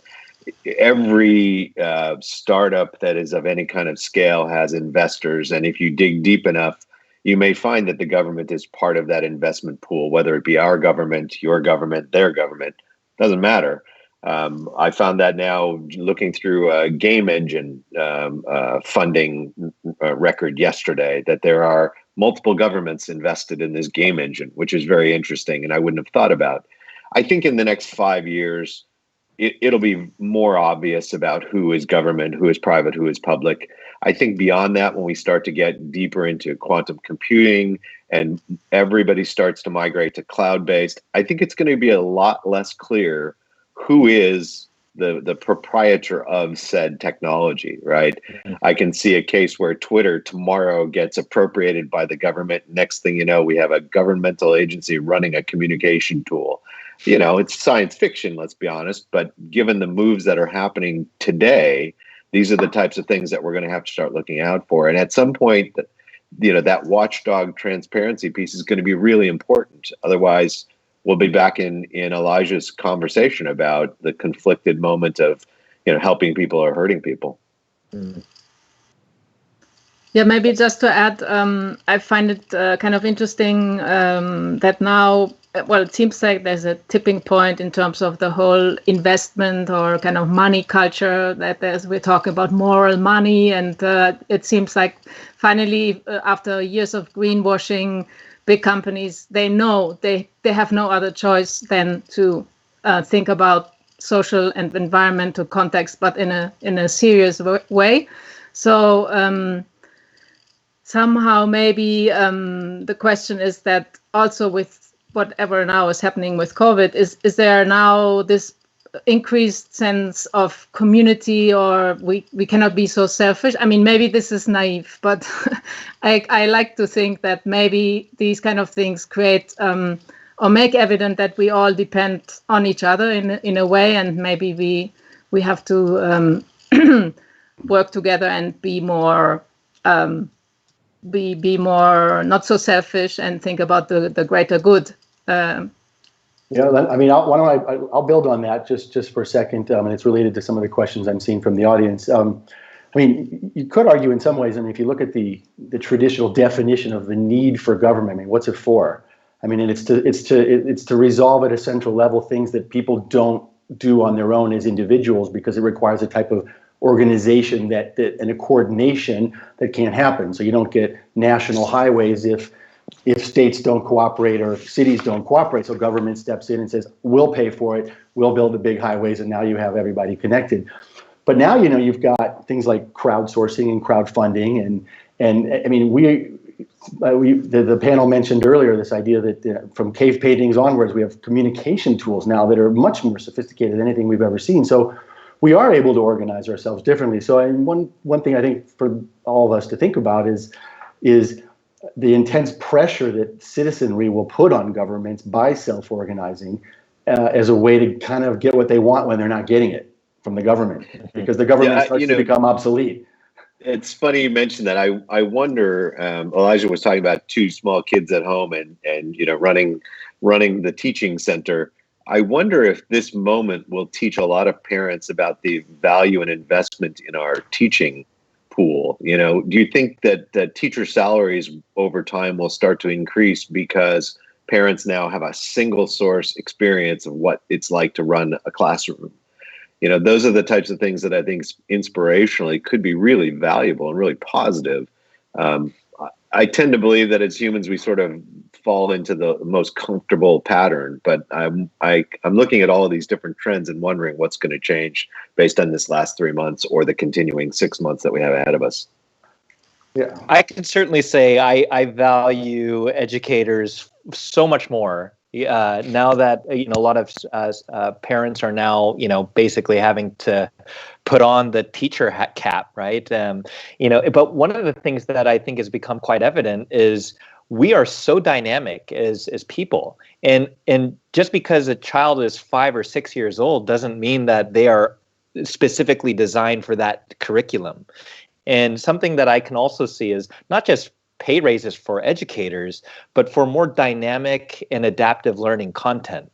Because there may be a 5-year-old that is tracking already to read at a 10-year-old level, and by forcing them to just throttle them back, right, it actually could do more harm and damage. Right. And going back to the other theme around, just how tech impacts society and geopolitics, I think one of the best things we could do ourselves is educate and empower the youth and really kind of democratize education and bring that kind of adaptive learning and just start to encourage that, good nature and that good spirit early, right? And discourage the hate, discourage the manipulation. But start it as early as possible. Don't wait until they get into college, right? And I think we have an opportunity right here, right now, especially with a lot of the digital learning tools that we're starting to innovate around. Yeah, I think that's a great example. And one could say, well, but look what happened with television. I mean, television was supposed to be the great media tool to educate the masses of the people and bring them information that they never had before. And well, we could argue about it all day, but most people would agree that it hasn't fulfilled, let's say, at least that high objective. But with educational technology, I mean, what we're seeing is personalization, adaptive learning, et cetera. And so the promise is there. One question I'd like to throw out to all of you, though, related to exactly that, though, is and back to the idea of society and government is access, is equal access, and so forth. And so, I mean, the well-functioning of a democratic society has always been based on sort of, in some ways, equal access, equal education. And if you don't have that, then you get problems. So where is this going to go? I mean, how's this going to work with government and access, and who's going to win and lose in terms of countries or different types of societies and how they're organized, or however you want to think about it. But let me bring up that topic of access to technology and educational tech. Well, I mean, if no one's going to talk, I'll go. I mean, I would love to be able to vote by app, and not have to, fortunately we're doing mail-in ballots, here in the States, but, before where we had to actually take time off work to go and vote, but also, literally open up all sorts of pamphlets and mails and read and self-educate yourself and try to truly navigate on and read through the lines and decipher what the legislative policies really are. And more often than not, nobody cares about 90% of the things that they're voting for. They don't care about. They only care about that one, right? And voting for these things, question. I mean, I'm like this as well. But I do believe that everyone should have the access to be able to vote. The weight of their vote, I think it should be equal, right? But how do we encourage and empower people to really understand what they're for, right? Because there's a lot of not misunderstanding, but deliberate miscommunication, to really trick people into believing that they're voting for something that they're not. And that's something I think we have to think through. But otherwise, as far as access, I think we should make access unlimited. There should be no limitations to access, but also we need to think through security. We need to make sure that hackers can't just suddenly take my ability to vote. Something that I was freaking out about just before the call, Joe and I were trying to I couldn't get onto my Skype. Turns out somebody in another country was using my account, this freaked me out. I mean, it really messed up my morning, and I'm going to deal with this after our call today. But that could be a vote. This person could have been voting, for everyone that I don't want to vote for, right? But I do think the access needs to be as seamless as logging into Skype, but we need to be thoughtful about security as well. Yeah, let's not forget the idea of access starts with connectivity, though. Right. So I think one of the big things that's come out of this last 3 months is the lack of connectivity for a lot of students. And that's been, connectivity's come through our media providers. You get a big connection, a big pipe to your house so you can watch lots of movies. Well, it's actually about more than that. It comes through the cellular channel as a matter of your data plan. Now we've exposed this whole layer of society that didn't have access, and didn't have access for education, which was the thing driving it. And so we've got a couple of initiatives. But now you have to have access to vote, to get educated on the issues. Then you got to have the content provide a fair and balanced way of understanding that. So there's this sort of chain of events that have to occur, but the first place is connectivity. And someone's got to pay for it. So, classical role of government, but then a couple of you were mentioning earlier, we've got the Amazons, the Google, we've got the big guys, the big companies out there putting up balloons and satellites and who knows what to try to bring connectivity to even the poorest tiny town in a poorest region of the world, right? So how do we see that playing out? I mean, do we see public Wi-Fi in the streets of the United States? I mean, is that ever going to be a thing? Because right now it's all media access. Right. But on a general scale, I would say access. There's much more access nowadays than there used to be 100 years ago, right? So it sounds like we are going into the right direction. Maybe there's still some things to be improved, but many more people in the world have access to information than they used to, which is very positive. Okay, well, I think we're running up right against our time limit now. I'm just going to ask each of the panelists if there's any kind of parting words, just 1 minute parting words that you might want to share, as far as we've got a lot of young, eager people out there who are in education, who want to go out and change the world, and who want to use technology to do it. So maybe just a couple comments from one comment from each of you would be great. Inspire us. Okay, I'll go first.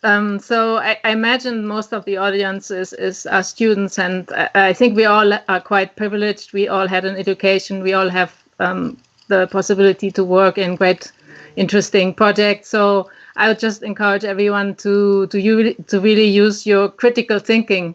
I think this time needs a lot of that. Yeah, on the note of education, I'm a huge advocate of bringing it as early as possible, and just not discounting the youth just because their age is a single digit doesn't mean that there's not a heart and soul there, right? And I think we should really try to lean into developing the youth as early as we can, and develop technology tools, resources, and content that really enable them to succeed in life and better our future. They are carrying our future. We have an obligation to make it set them up for that success. Yeah, and I would say, listen, we're about to come into this moment. We were joking yesterday about that moment of coming out of the cave. What I would challenge everybody to do is think right now, what is the thing we should be thinking about in the next 30 days? What's the thing that's going to help set the tone, the pace, and the momentum we need to get through this next 6 months, a year, 5 years? Because it is different. We're all going to walk outside and it's going to be different. What could you do now to really inspire change going forward? And what are the foundations that you can put in place that will really ripple through society as positivity? And I'll add to that just to draw a common theme. And obviously, I'm extremely biased as a dean of a school, but from a general standpoint, I mean, there has been this theme in the last part of our conversation about it, the key aspect of education. And from my perspective, education is really one of the most potent forces by which all of us really, but particularly young people, define and discover who they are, and maybe more importantly, that gives them a sense for what they might be. And what I want to encourage everybody out there to think about is how to use that positively, how to be something positive, a positive force for positive change, and also to use technology and not be afraid of it. I mean, there are people out there who are studying computer science or data science, so I don't need to preach to the choir, but for the rest of you who are sort of hesitant, everybody can get their hands dirty these days in tech, and it's becoming more and more plug and play.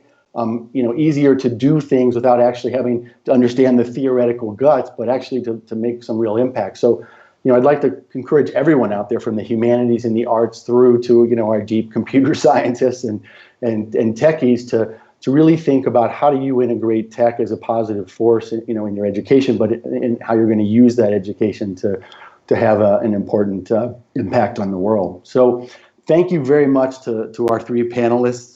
This has been a pleasure for me to get to interact with you, and I know it's been a pleasure for our audience. And thank you, everybody, for coming. We've got Martin Bohm, who is my colleague at IE University, who is the dean of our business school, and I know he's going to make some closing remarks. Are we ready for that, team, tech team?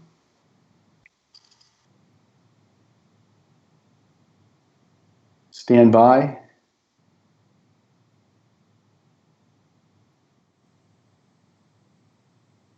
And there he is.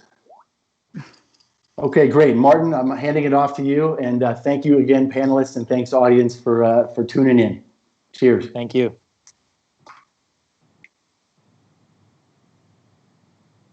Martin, we can't hear you at the moment.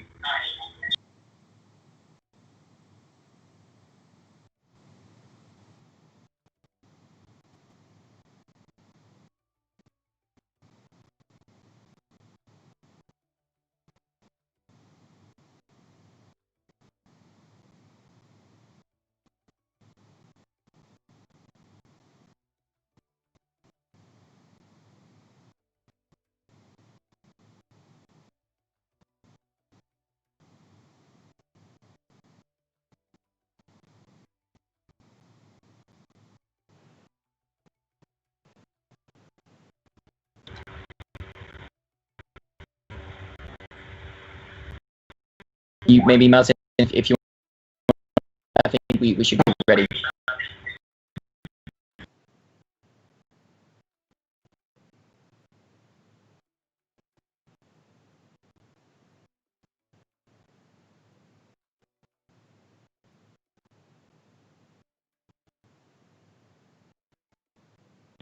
No estaba muteado antes.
So welcome, guys, to our event closure for Techie Digital. I'm very happy to announce our final speaker, our very own Dean of the IE Business School, Martin Böhm, will join us on our virtual stage now to give our closing remarks. Give a warm welcome to Martin Böhm. Thank you very much, Henry. Thank you very much for the nice introduction. I obviously, first of all, have to apologize for essentially being the reason for the hold-up. So the great thing is being a tech conference, I think at some point, you have to have a tech glitch as well. So it seems the main reason or the only reason why my site didn't work was because I was connected through the web application rather than the actual desktop application. So sometimes the easy solutions get their way. So I apologize, obviously, for that. I have to say as well, I accomplished already one objective, because I have probably the saddest job in the world, because I have to give the closing remarks. I am going to be the person who's going to say that this is all over. These fantastic discussions about how technology changes our life, unfortunately, has come to an end. So I'm actually quite happy with this technical glitch that I was able to prolong this conference a little bit more. I think it was fantastic to see today how this conference brought different stakeholders together. Obviously, you guys, the audience out there, but also as well the speakers throughout the day. And obviously as well, different clubs being engaged in setting this conference up. I truly believe that this conference has probably accomplished its vision to educate, to inspire, and to challenge the status quo for the general society, for the general public, and more importantly, with you, with the audience, with the leaders of tomorrow. Today, we touched multiple times on how COVID-19 has changed our life, how it has changed industries, how it changed societies. And I think I wanted to touch on two aspects, how COVID-19 has changed this particular conference. First of all, I think it has led to the fact that this conference is taking place online. That is to some extent unfortunate, because obviously we would have loved to welcome all of you here in Madrid on our beautiful campus and actually mingle and have fun outside in the courtyards and in the streets, and maybe even in the bars just across the street. Well, this is obviously different, but I think it has shown as well that even an online conference, a digital conference, can be truly engaging, can truly be inspiring, and probably can accomplish its objective much better than a face-to-face or a physical conference. It allows to bring different speakers from around the globe together with interested digital aficionados. And I think that's the most important thing here. But it showed us something else. I think COVID-19 showed as well, in general, how important technology has become in our life. Technology, whether it's a simple thing of just bringing us now together, or actually being able to live our life, because we are now dependent more than ever before on Amazon delivering our goods and services in order to actually make it through the confinement, or making it through the day. We now experience every single day how technology has become increasingly more important. I think I, for myself, in my job as a dean of a school, I have certainly noticed as well how technology has become much more relevant.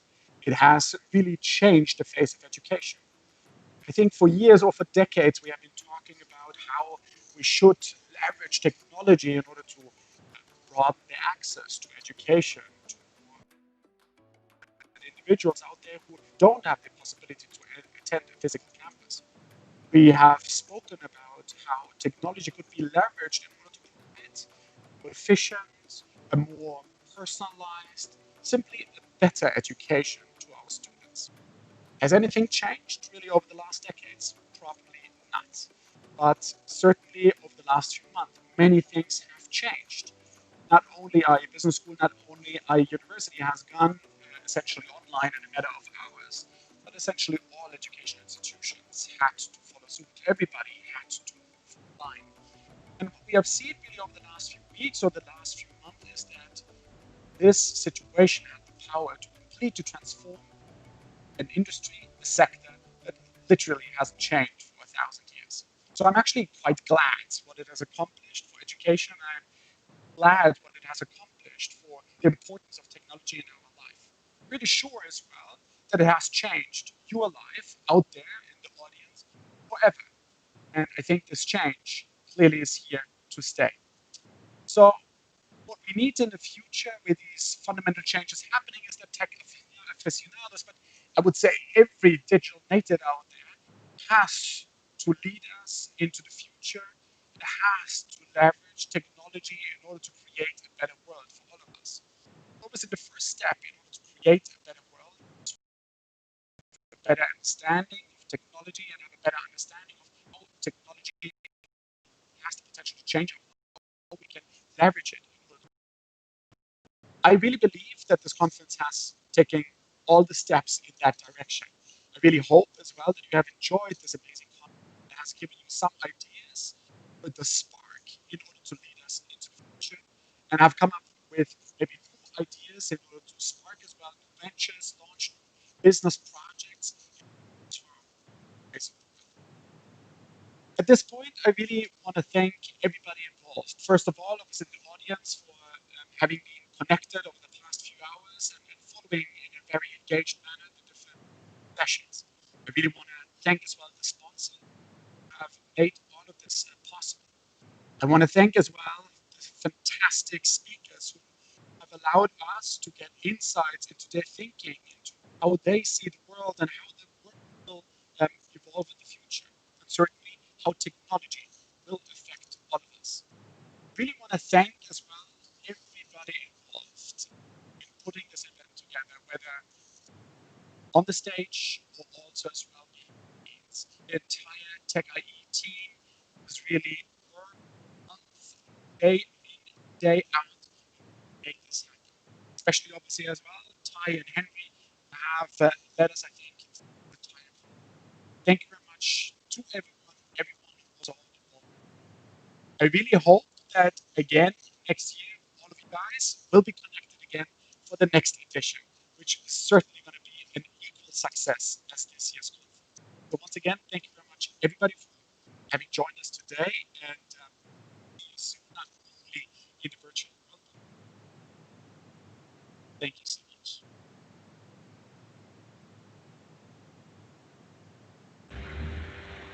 Thank you, Martin.